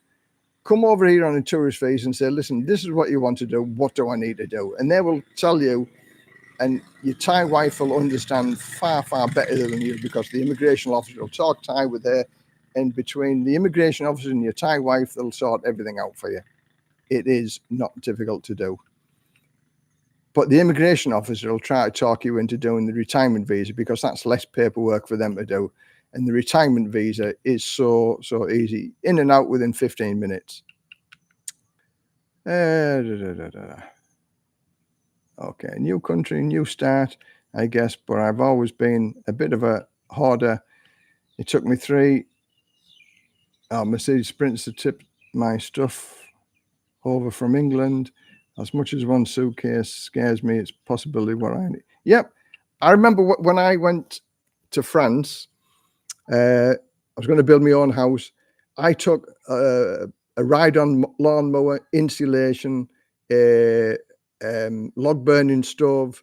I had a massive trailer that attached to the car. It was an estate car, so the whole car was full.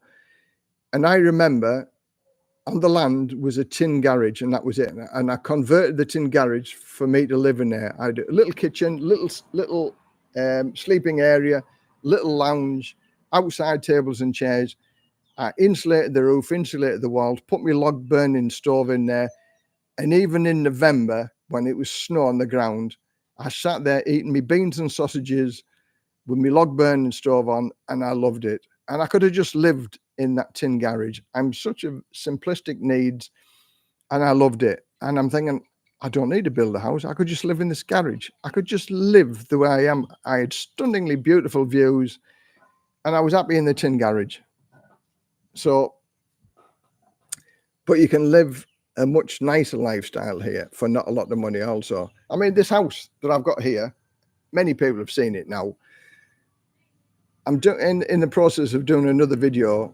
My very first house was a 1-bedroom semi-detached bungalow, and that's going up for sale now for about £72,000. And this is a 2-bedroom detached bungalow with nice gardens in a nice area, 5 minutes drive away from the beach, for about the same price. And which would you sooner live in a 1-bedroom small bungalow or a 2-bedroom detached house in a nice area in Thailand? This one wins every time.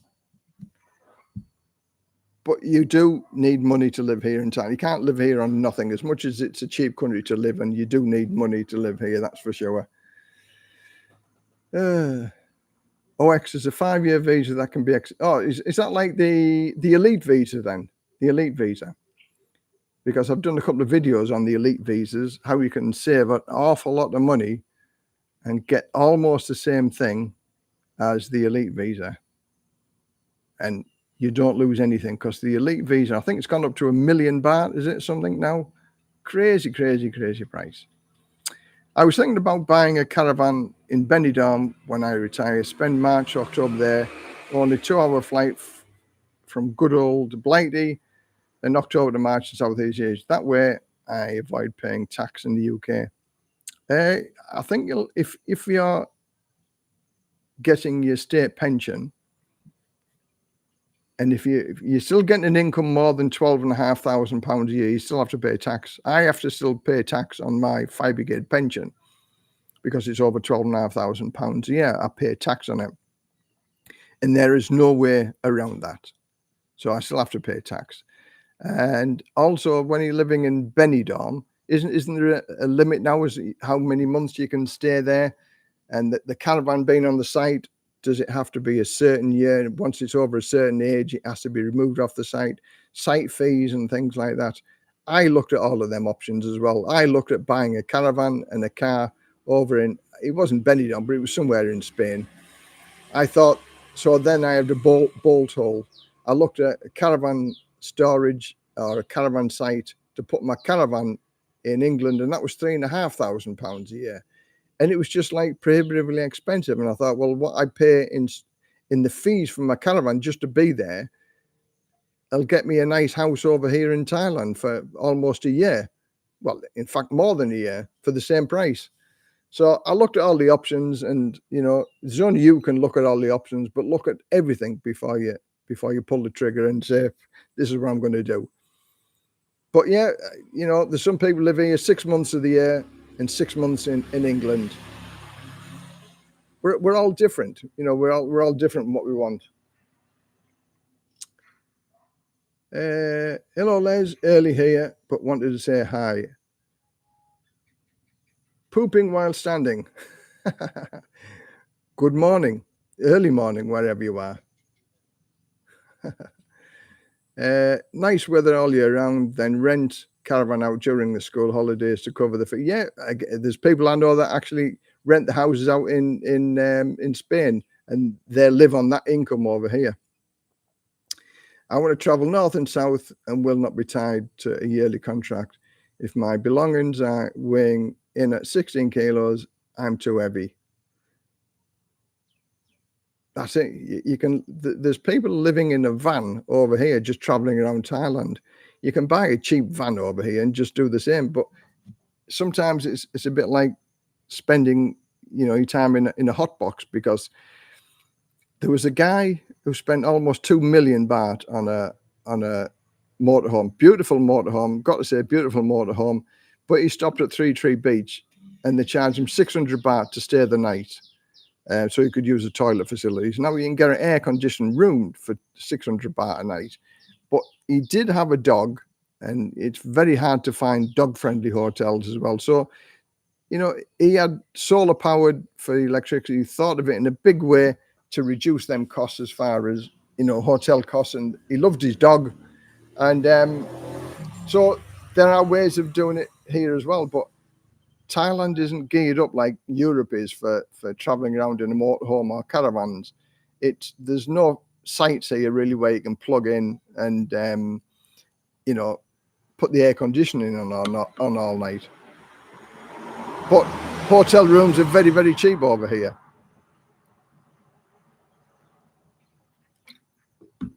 Right, what else? What else have we got? Do you get big spiders there? No, I've never seen big spiders, but I've seen plenty of little small spiders. But they don't hurt you. Can you get an agent to sort out the yeah? Agents wave their magic wand and can do many, many things.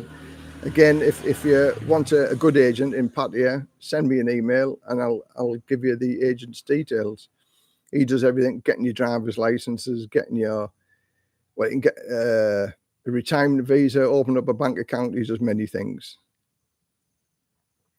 Well, Les just pissed on my bonfire with regards to pension tax. Well, yeah, anything over £12,570, you've got to pay tax. And again, like my pension, fire brigade pension, I looked upon being a citizen over here in Thailand and not a UK citizen, a Thai citizen. But I stopped that idea once I found out it was going to be between 95 and 150,000 baht to become a Thai citizen. And the hoops that you have to jump through for that was just like, let's look at the 90,000 baht. For me, for a marriage visa, it cost me 1,900. Now, how many 1,900 is there in 90,000 baht? More than my years that I've got left on this little blue dot of a planet Earth. So I just said, I'll jump through the hoops, and they're not big hoops to jump through for 1,900 baht a year. Why pay 90,000 baht just to become a Thai citizen?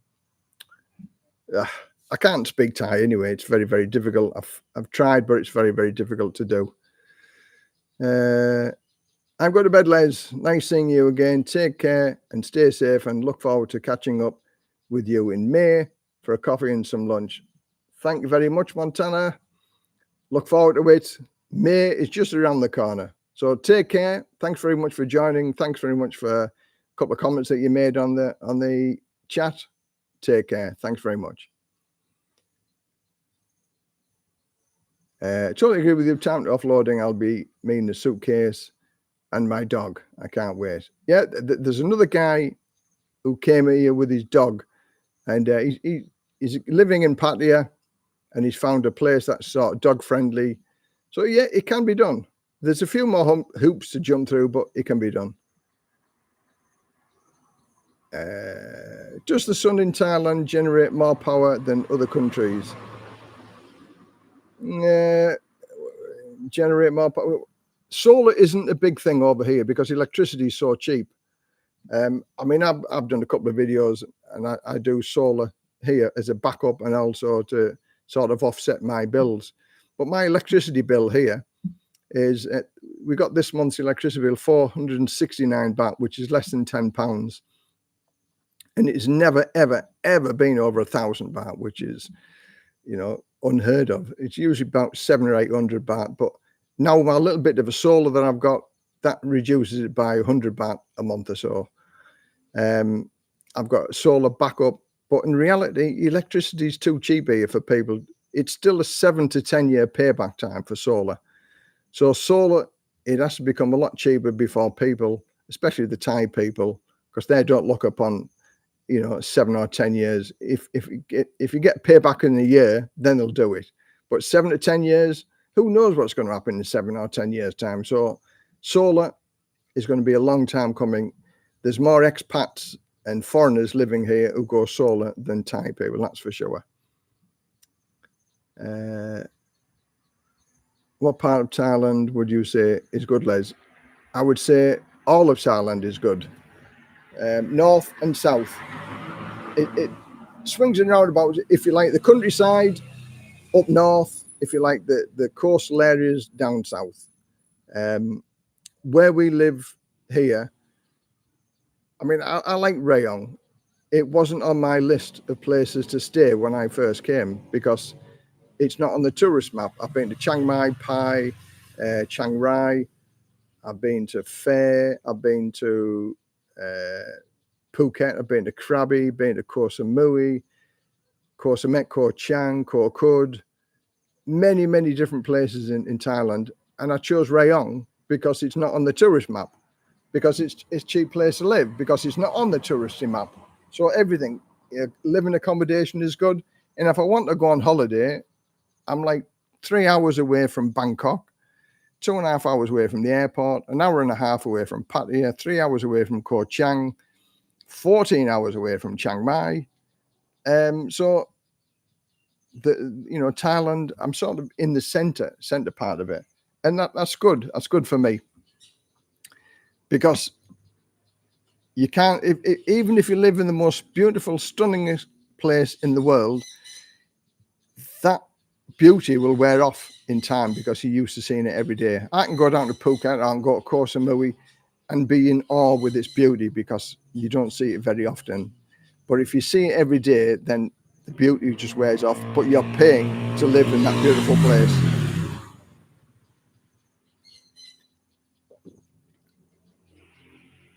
So yeah, that's my advice. Anywhere in Thailand is good. Take your time, travel around Thailand, look at many different places, and just find the place that you want to hang your hammock and stay there.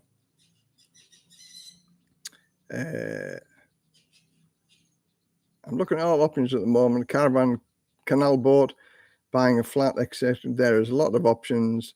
I have a daughter, so I can't move full time for a few years.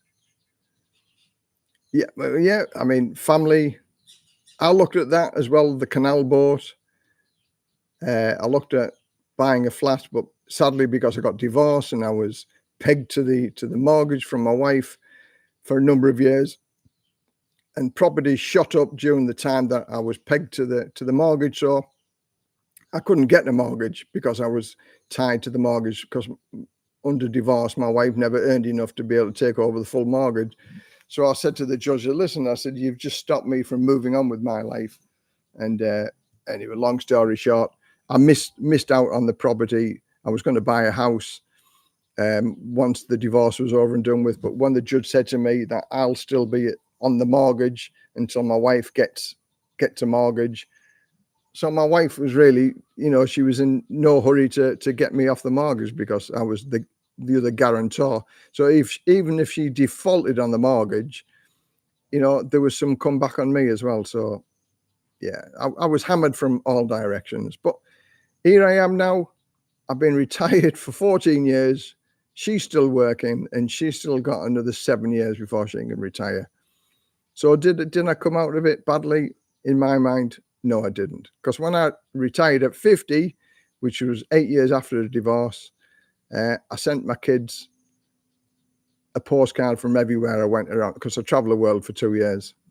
And at that moment, when I retired at 50, she had 17 years left to work. So she won the battle, but she didn't win the war. But that's divorce. Divorce is a horrible thing. I feel sorry for anybody and everybody that's going through divorce, because I've been there, seen it, done it on 3 occasions, and there will never be a 4th occasion. Hopefully not, anyway. All right, Les, what does an average day look like for you? Do you have any hobbies or groups you regularly meet? That's a difficult one. Every day is different.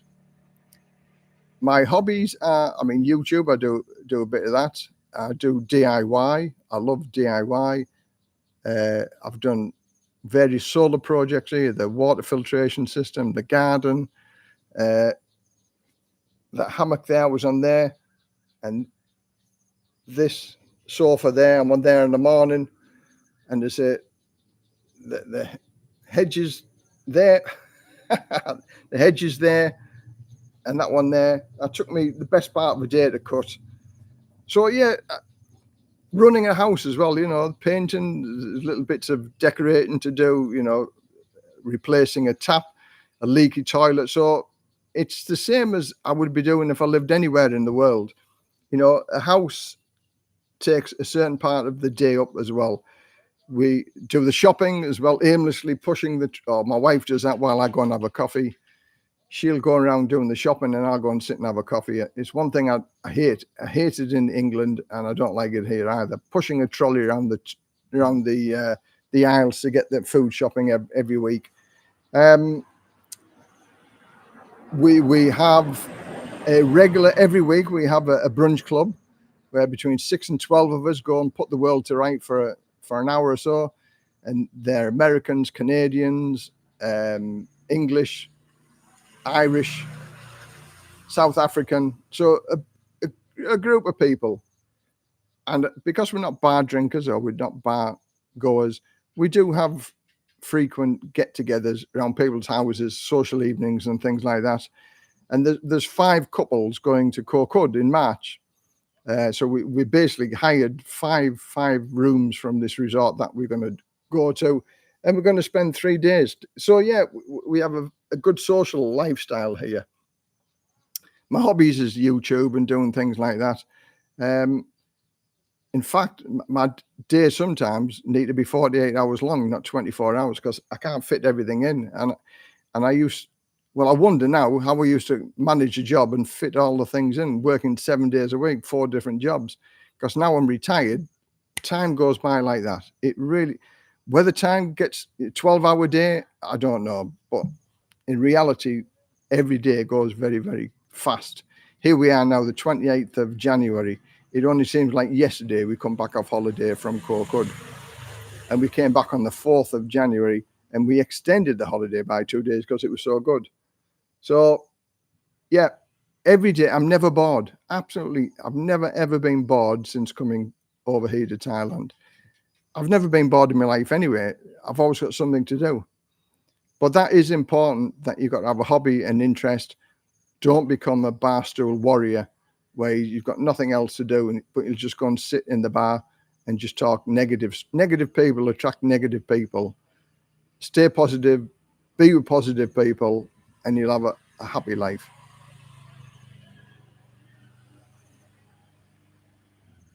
And on that, give me 1 minute because I've got to go and pull the car out because the wife's just come back. So I'll be back in 1 minute.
That's it. My wife does a little part-time job. She sells sausages on a weekend.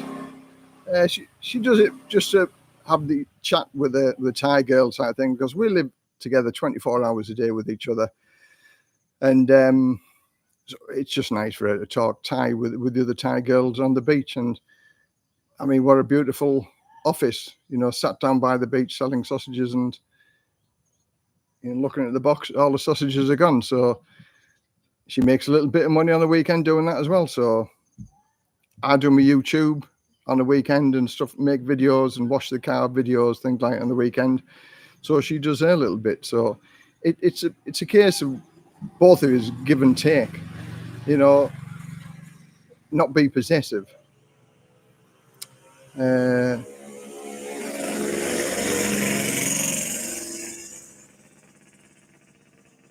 what doesn't have. Oh dear, look like. Anyway, Les, crack on, mate. Want to get finished before the mighty Liverpool take on Norwich in the FA Cup. Football, I don't know anything about football, so okay. Thanks very much. Thanks very much for watching. Nigel Baker, hi Les.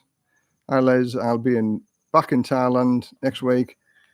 I will want to send some money back to the UK. Would you still use D? Yeah, I would still use D money. A friend of mine does that on the recycle method. He sends money back to the UK every month or 2 months. Hi Les, first time watching. Some good advice. I'm 50 this year and plan to retire in Thailand this year. Well done. Well done. 50-year-old is a good age to retire. You can do many things before you get to that age where everything aches. So the older you get, the less things you can do in life also. So 50 is a fantastic age. So well done. Wish you the best of luck with it. Which is the best way to get to Koh Samet from Pattaya? There's many minivans come to Banpei, and they drop you off right opposite the ferry where you get. So it's easy enough to get.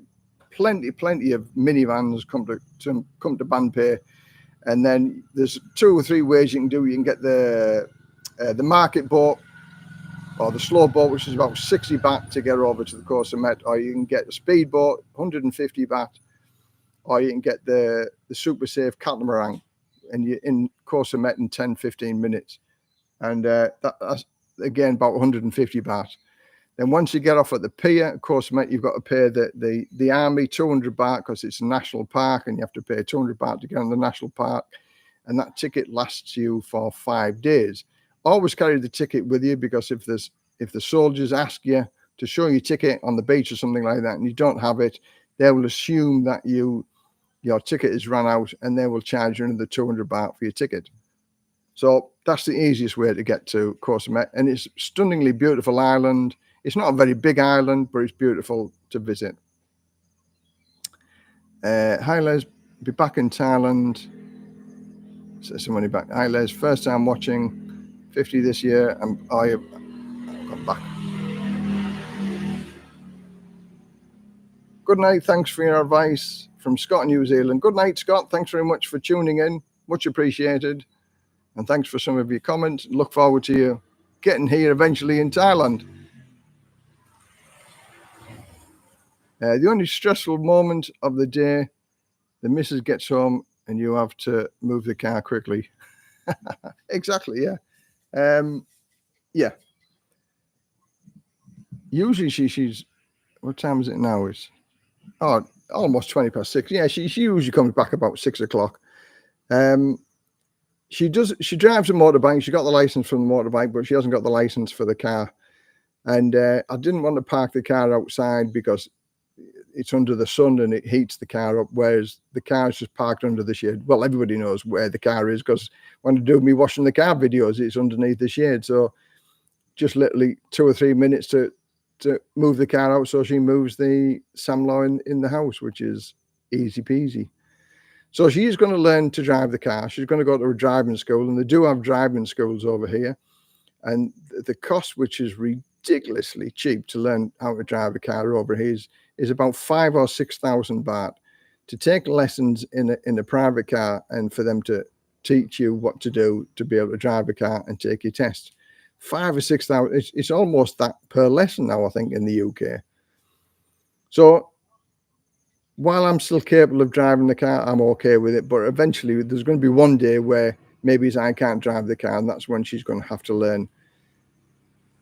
But failing that, even if she can't possibly drive the car, we can hire a driver for the day for 500 baht. So if we need to, I'd move to an area where we didn't need a car, and we can drive everywhere around on the motorbike sidecar, which we can do now. And a couple of times, if we've been out with friends and that, because I don't drink and drive, we'll go out in the Samlo motorbike sidecar, and she'll drive home because she doesn't drink alcohol at all. So there's always a way. There's always a way here in Thailand. No sausages. No sausages left. All gone. Sausage, pork balls, and some square stuff that she. I forget what they call it now, but yeah, it's been a very poor weekend because we're still at the end of January and people don't get paid until next month anyway, till the first of the month. So every person, I think in the whole world, January is a very lean month because everybody's spent up and waiting for the next payday. So yesterday she spent all day. She earns between 300 and 600 baht a day when she's selling her sausages and the snacks type of thing. But I think she only earned about 200 or 300 baht yesterday. And she still has sausages left from last night. But looking at the cart now, everything's gone. So a slightly better day today than it was yesterday. Blah, blah, blah. It's good that you have meetups for stimulating conversation, as it's obvious you follow policies and world affairs. Talking to the Thais outside of their bubble would be a fruitful as taking to my land. Talking to my land. different lifestyles. I have no idea what's going on in Thailand, and to be fair, I'm probably not bothered about it because it only affects the Thais. And noisy motorbike. I follow current affairs, I do, and I follow what's going on around the world. And to be honest, it isn't a pretty picture at the moment. What's going on? You know, all the stress, all the strains, the cost of crisis, you know, the cost of living crisis, the fuel's going up again, which is going to drive inflation up again. And I am in a little bubble here in Thailand because, you know, everything's sweet over here. There's none of this worry to worry about. I say I don't worry about my bills. I don't worry about the food. For the first time in the whole of my life, from leaving the UK, I haven't had to worry about such things because everything is affordable over here. And everything is within ease of reach for foreigners. There is. It's still difficult for Thai people to, you know, to see ends meet type of thing. Sometimes they do struggle, but for foreigners with even a modest amount of income, a comfortable life is achievable over here if you're not silly and stupid. Can you get UK TV in Rayong? Yes, I can. If I want to, but I don't choose to. You know, I've got the BBC iPlayer and the ITV player if I want, but I've never watched it. My two things that I watch, I'm a big YouTuber. I watch lots of YouTube because basically you type in anything, absolutely anything, two flies crawling up a window, there'll be a YouTube video on it somewhere. So you can type in anything on YouTube and there's a program about it. So the interest that you can get just off YouTube, I've never been a soap watcher like Coronation Street or Emmerdale or stuff like that. I've never really been into it. And the English TV now, especially ITV, it's just full of adverts.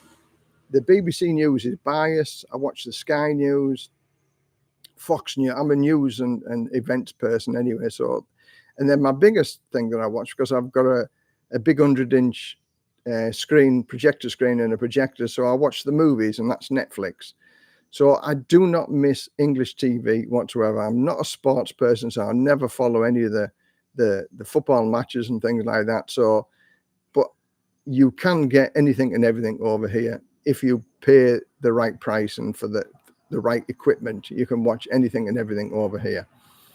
So I'm not bothered. The TV's never on during the day, and it only comes on the night time when I want to watch a movie or something like that. So, right, where else have we got here? Do you use credit cards in Thailand, Les, or is it mostly cash transactions? I've got a UK credit card, which I use once in a while just to keep it going. Otherwise, you know, if you don't use it, you may lose it. And I've just bought with my credit card a new DJI Action 4 camera, because if you see my other videos, my Action 1 camera, the buttons have become broken on it. So I bought a new DJI Action 4 with my credit card, and there is a 3% fee to pay on anything, and then the exchange rate isn't as good as what it is now. So yeah, you pay for using your credit card, but for me, I use it as my bus fare home. My bus fare home back to the UK. If anything needs to happen, shockingly, where I need it, like my sister's funeral or something like that, or a friend, something very, very important, and I need the money, I'll pay for my flight with my credit card, then pay it off a month or so later. And that's all my credit card is for. Or if, for instance, although I've got 700,000 bahts worth of medical insurance, if I need another £1,000 or so, I can top it on my bank card. It's there for emergencies only. But I have enough money to live here, and I pay cash for everything. I draw the cash out my bank once a month, and everything else is paid through the app with the Bangkok Bank.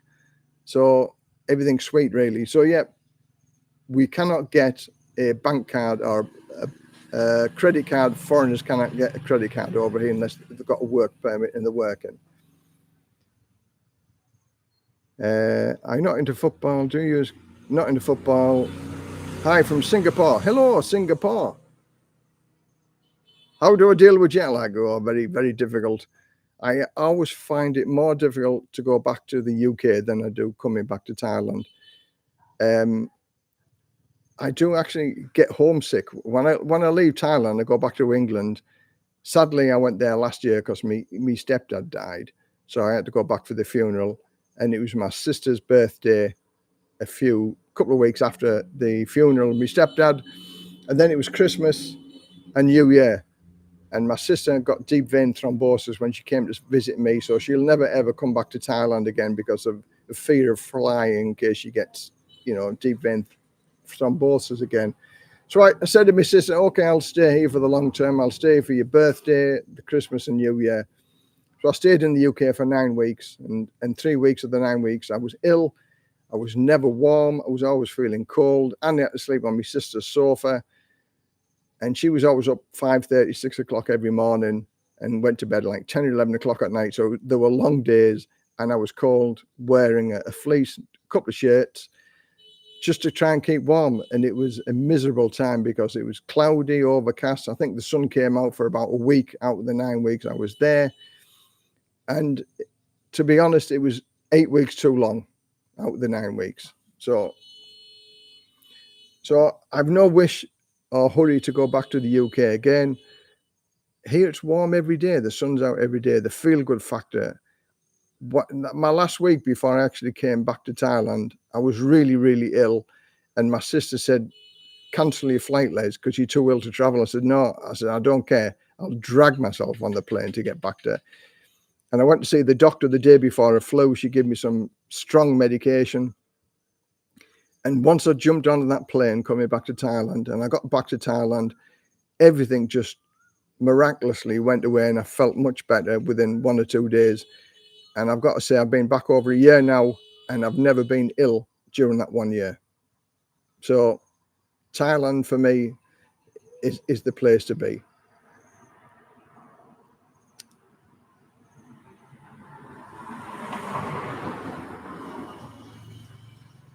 You can't get a credit card issued from a Thai bank if you have a retirement visa. No, basically, if you're not a Thai citizen, you ain't going to get a credit card. But there are ways and means of funding buying a car or buying a motorbike here in Thailand where you don't need a credit card. You just need a Thai person or a Thai guarantor. But it can be done. But you've also got to trust the person that's taken on the credit as well, that once you pay the last payment, they're not going to run away with it. Now, that's another very, very big topic to talk about. But if you don't trust your partner or your wife, don't do it.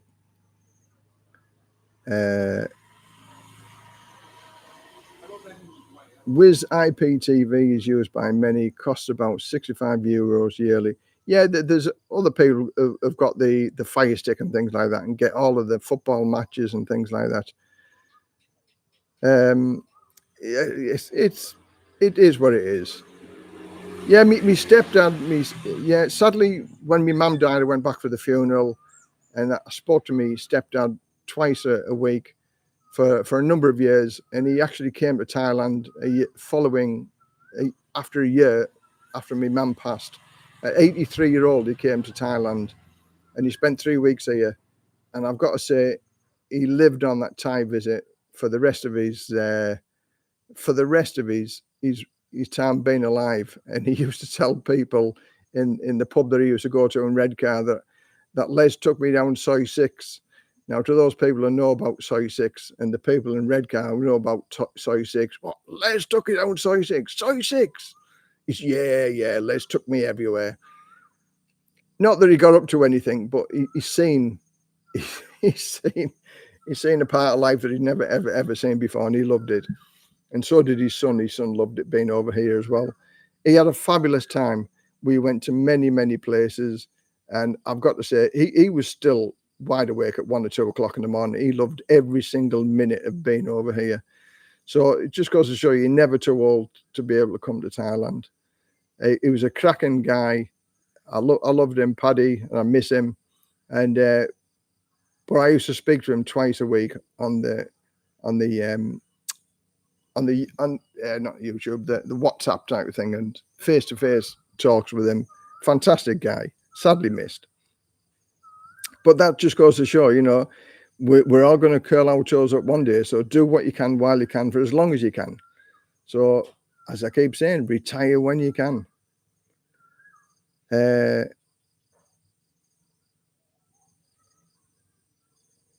Uncle was bold, Blythe place till I don't know about that. Tulip Boss, Ken Latimer.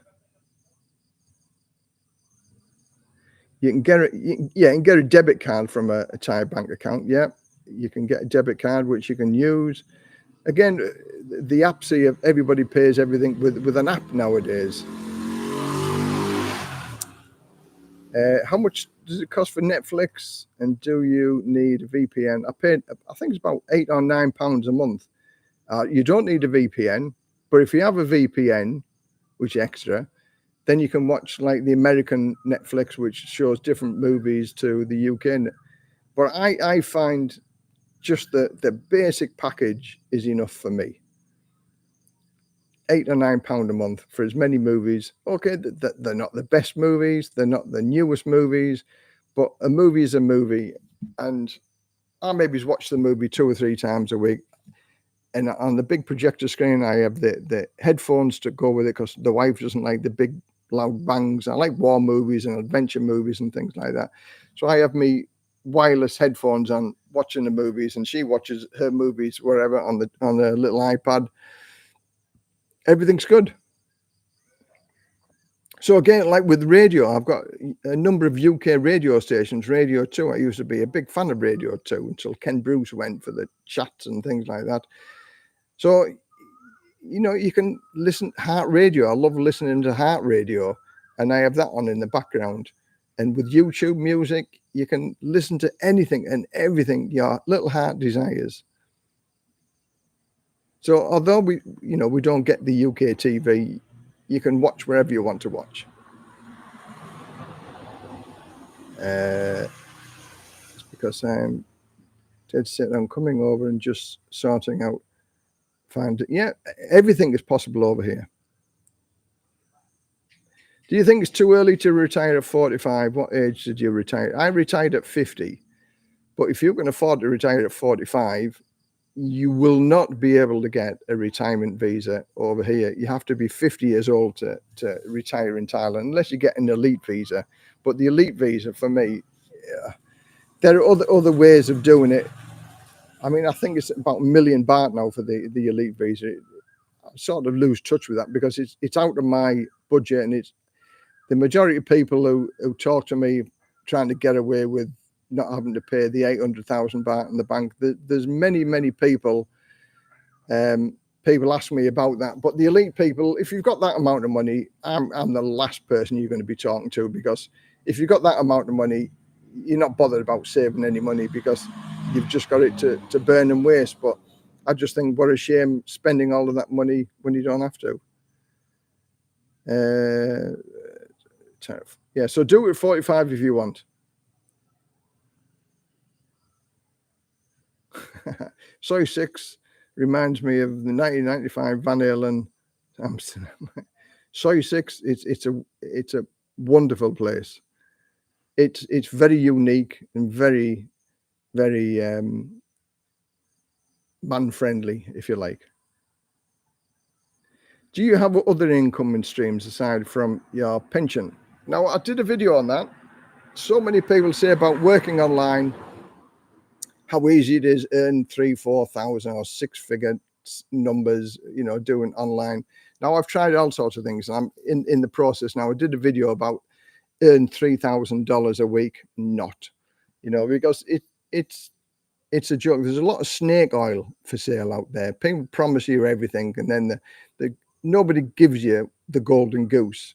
Everybody tells you what the golden goose lays with the golden eggs, and you can make this and you can make that and make the other. But just sign up for my program. Just sign up for my course, and I'll show you how to make the money, but not guaranteed. There is no guarantees here about how you can make your money. Now, there's two things I've tried. The two things that I've narrowed it down to, and I've paid for various courses to so-called teach you how to make money. There's one course, it was $17, how to make $10,000 a month. Now, who's going to sell a product for $17 that you can make $10,000 a month? It was a big scam. It was a big thing, but you had a 30-day money back guarantee, and I got me $17 back after 4 months of fighting and haggling for it because of terms and conditions. And they don't advertise anymore because it was a scam, and there's lots of scams out there. So my two things, I've got my Etsy shop, which I sell cards, and I do things like that. Like, I do cards, make them on Etsy, and people print them, and downloadable print cards. And I do, because I was a firefighter, I do cards for American firefighters and British firefighters, specialist cards, because you can't buy them in the shop, and they are totally specialist. Now, that's taken its time to grow. I also do another faceless YouTube channel, because again, on YouTube, make a faceless YouTube channel and earn hundreds of thousands of dollars, or six-figure. That's a load of crap as well, but I'm giving that a year. Same with the Etsy shop, a year, and I can show people the results of doing it, the honest, no BS bullshit with it all, showing it how it's done, how it can be done, or how it cannot be done. And there's another guy doing something else. So I've got some ammunition to give to people, hopefully in a year's time, to see how successful this YouTube channel. It took me 4 years to get here, and I still haven't even got 10,000 subscribers. There's some other YouTubers who've got like 29,000 subscribers, and like where you get the best beef burgers from in Pattaya, or where's the best coffee shop in Pattaya, 29,000 views, and Les has got 10,000 views. My channel is a boring channel because it doesn't have the clickbait thumbnails of scantily clad women in Pattaya. It is what it is. So online, earning money online, no. In answer to that, YouTube gives me about $100 a month, at best $150 a month. So you're not going to make a lot of money on YouTube. By the time you pay for your subscriptions and everything else that comes to the cost, I might be on $60 a month. So yeah, online, I haven't got the goose that lays the golden eggs. And be careful of those people who promise you everything and give you nothing. Yeah, war movies. I love war movies as well. Action-packed movies. Enjoy the weather in Thailand. We had some big storms for days last week. We've had a couple of cloudy days, and that's about it. Good afternoon, Les. I'll be heading to Rayong in 3 weeks' time to start my all marriage visa. I'm just wondering how long it takes roughly, as I have to return to Ireland at the end of May. It can be done in a couple of days. It doesn't take. The biggest part of it is, well, let's say a week, because if you've got a marriage visa from Thailand or England or wherever, you need to get it translated into both English and Thai. So if you've been married in Thailand, you need to get it translated into English, and if you've been married in England, you need to get it translated to Thai. But go to the immigration department, tell them what you want to do, and they'll tell you exactly what they require, what you need to do. So if you put all your ducks in a row, you can have everything done within a week, no problems. Lost my glasses at home drinking scotch last night. Crazy police family. 3 men back in the day. Look, today I haven't even worn my glasses because I don't like depending on glasses. Plus the fact that this time of night is when you get reflection on the lens, because it's dark now, as you can see, it's pitch black. And what time is it now? 6:41. 6:41 it is. And we've been live for 2 hours and 55 minutes, so 3 hours long. So another almost 3 hours. I think the last time I did it was 3.5 hours. So whilst there's people here, I'll still talk. We've got a few mosquitoes flying about now. I'm staying in Pattaya for a couple of days to sort some stuff out. I've not done that in 10 years. I just know if it's got a bar, some guy is going to introduce me to his new love of his life. Middlesbrough went bankrupt. Oh, the council. Is that something to do with that Tees regeneration project or whatever? They said they were going to show that they weren't corrupt. In Pattaya, I met so many ex-forces and bodyguards, and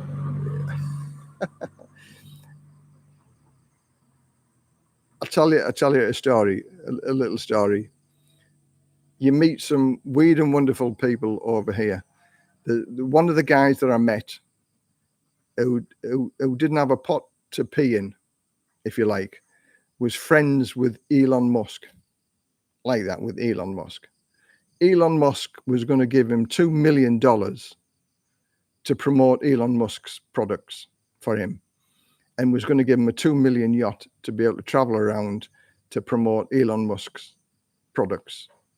This guy didn't have a pot to pee in, but he talked to Elon Musk directly on the phone, and he was talking to Elon Musk's secretary, and Elon Musk heard this guy on the phone and said, "Oh, here, let me talk to," I won't give his name. He always dealt with the world's best people. He used to make bicycles that were ridden by Tour de France winners. He used to make their cycles. He used to be a top athlete in a various profession. He used to make millions of dollars renovating other people's houses. This was the same guy. Didn't have a pot to pee in. And he was sat on this sofa here, and my tolerance level ran out. And I said, "Listen, the man that's talking to me isn't the man that you're talking about." I said, "You are two different people." I said, "Go away." I said, "Come back and talk to me when you've got no problems, because the only time you come to me is when you have no money." And for a man that used to make millions of dollars, and a man that knows Elon Musk, and he was going to give you $2 million, I said, "You haven't got a pot to pee in, and you're asking everybody else for money." I said, "Go away and go and sort yourself out." And to this day, he still hasn't sorted himself out. But at least he doesn't come around and sit on my sofa anymore. But yeah, there are many people who will want to borrow money off you for one reason or another, especially in Pattaya, in the bars. "Oh, I've lost a fortune. The girlfriend stolen me money, blah, blah, blah, blah, blah." No. Take everything with a pinch of salt when you're in a bar in Pattaya.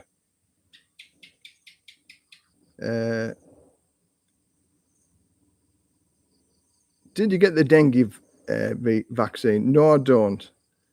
I've never had it, but sadly, dengue fever is around, and there's a lot. There's a lot more mosquitoes about. And sadly, one of YouTube's, Ricky in Thailand, they both had dengue fever. He recovered from it, and sadly, his wife didn't. So he's been left with twin girls, and he looks after his twin girls in Thailand. He's an Australian guy. He's in his early 20s, looking after two girls in Thailand. I sent my hat off to the young man. He's got a lot of subscribers because of the tragedy he's gone through. I think he's going to struggle. He's still in the early days. I think 3 or 4 months now since his wife died. He's always going to struggle here because a foreigner living in the middle of nowhere is going to struggle. And but I take my hat off to him, and I wish him the best of luck. Is Thailand for a young 29-year-old guy? No, it isn't. And he's going to find it hard. But I wish him every success. So, no, dengue fever is one of them things. Same as rabies. Rabies over here. There are still rabies over here. So if you ever get bit or scratched by a dog, a monkey, a cat, a rat, anything else like that, go and get your vaccine. For a Thai, it's about 300 to 500 baht. For a foreigner, it's 13,000 baht.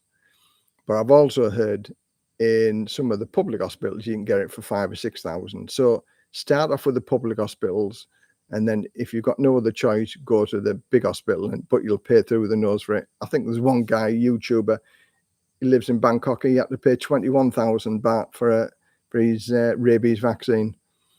So yeah, don't be petting any dogs over here, the soy dogs, because there's plenty of them. And if they snarl and bite and snap at you, then you've got to go and get your rabies shots.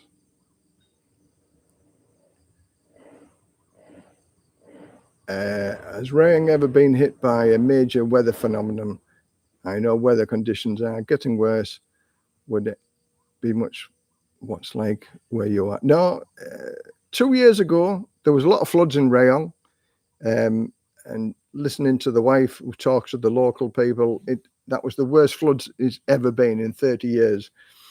And our house is called Lake Home, and we're surrounded by lakes, but we never suffered any flooding, any water. It never came anywhere near the house, even though we were surrounded by lakes. But Rayong itself, we did a couple of videos where the water was almost halfway up the car. And I was scared that, if we go down this other street, that we may suffer from, damage to the car with the water intake. But thankfully, we turned around at the right time and we got back home safely. But yeah, the water was above the bottom of the doors, and we thought it's going to flood the car, but we were lucky. But that was 2 years ago. I've lived here for 12 years. I've seen big floods in Pattaya when I was in Jomtien, when I lived there for the first 2 years. But no, big weather phenomenon, no. This year we haven't even, last year we didn't even really have a big storm, because I love watching the thunderstorms. You get some good storms, but even last year they were few and far between. So no, there's very little bad weather here, tornadoes, cyclones, or whatever. Flooding, storms, earthquakes, natural disasters, very, very few. The seas are very safe. There's been one shark attack maybe 10 or 12 years ago. A couple of people have died of box jellyfish being stung down south, Phuket or Koh Samui area. So inherently, it's a safe place to be. I sing praises of Thailand's praises, and I think it's a lovely place to live. So, yeah. When I went to visit Australia, when I lived in England, there was always programs like Wanted Down Under, Get a Job Down Under, Relocate, Location, Australia. And when I went down to Australia, 8 of the top 10 things that can kill you in the world live in Australia, and that's without the Australians. So, no. We have snakes over here that can kill you. The most famous one is the cobras. But in 12 years of living here, I've never seen a cobra. I've seen plenty of other snakes, and we've had little snakes in the house. But I'll take big steps if I see a snake, and it's always in the opposite direction. So, no. But as far as that's concerned, you know, a drunken time man can kill you on the motorbike. So, and as we don't frequent the bars when they're out late at night, that is a small consideration to take as well. So I don't drink or drive. If we go anywhere, we'll park the car up and stay in a little hotel near where the venue is that we've gone drinking. So I don't drink and drive, and I'm not on the road at midnight. So you just take precautions. Everywhere you can live a safe life, being precautious. Right.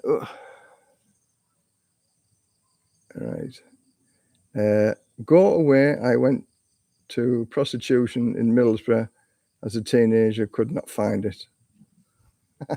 Well, there's plenty of them now in everywhere in the UK.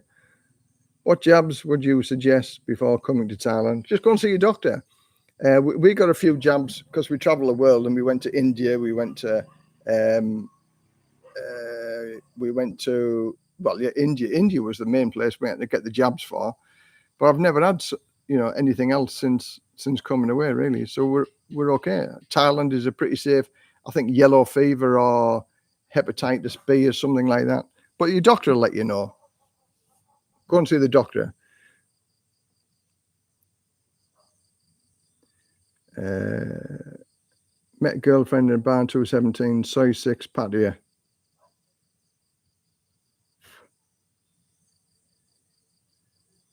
Well, the most common thing is that you won't find a girlfriend in soy 6, but if you have, well done, and best wishes, and that wish you every success. Not every. I defend the bar girls, because when all said and done, the bar girls aren't bad at all. There are a lot of them who don't want to be there in the first place. Bar girls get a bad reputation, but in reality, I take my hat off to the bar girls. And education comes in many forms. And if the stupid foreigners are there to throw the money away at these uneducated, beautiful Thai girls, and these are chief CEOs of big companies, but yet they lose everything. Well, education comes in many forms. So no, I'll never ever disrespect the bar girls. They are what they are. Like in every walk of life, there is good and bad in every walk of life. And there's a lot of people happily married to bar girls, and have been happily married to bar girls. And I know a few of them. So take each person, with your own views and your own gut feeling. Gut feelings go a long way here in Thailand, because when all's said and done now, you don't know what the girls are doing. Even if you meet them online, they could be sat in the bar saying, "Yeah, I'm with my friend, we're having a cup of coffee," whilst they're sat in the bar in soy 6. You'll never know. So the age of technology now is just rife, and there's many scams also online. So just be careful with everything. Dog snarl me, Chiang Mai scam.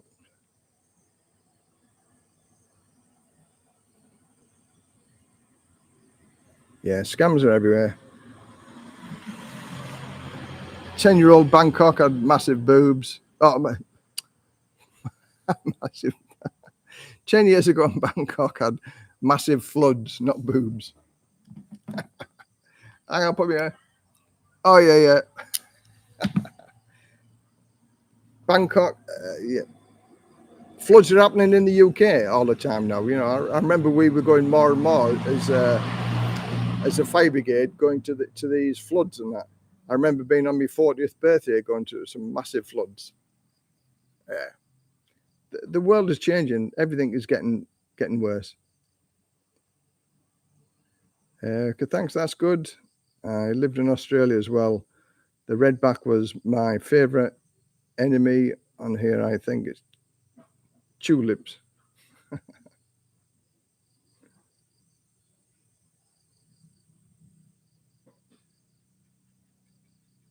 Okay. Oh, right. I'm getting bit now in my ankles, so I'm gonna call that at the end of the day now, because we've dropped down to 44 people now. So thanks very much for those people who joined the live stream. We've been at it for 3 hours and 10 minutes. So thanks very much for joining me. Thanks very much for the conversations, and thanks very much everybody for taking part and adding to the concept. If you're not already subscribed, hit the subscribe button and give me a thumbs up if you want. That all helps the algorithm. And thanks very much for taking part and everything. On another super chat from Mark May. Thank you very much. Very much appreciated. Thanks very much. And best wishes, and have a fantastic 2024. And if anybody wants any advice, just send me an email and I'll give you what I can. I'll answer any questions that I can. But Mark May, thank you very much for that. Much appreciated. So until the next time, which will be probably in February time, something like that, a couple of weeks. Till the next time, everybody, bye for now.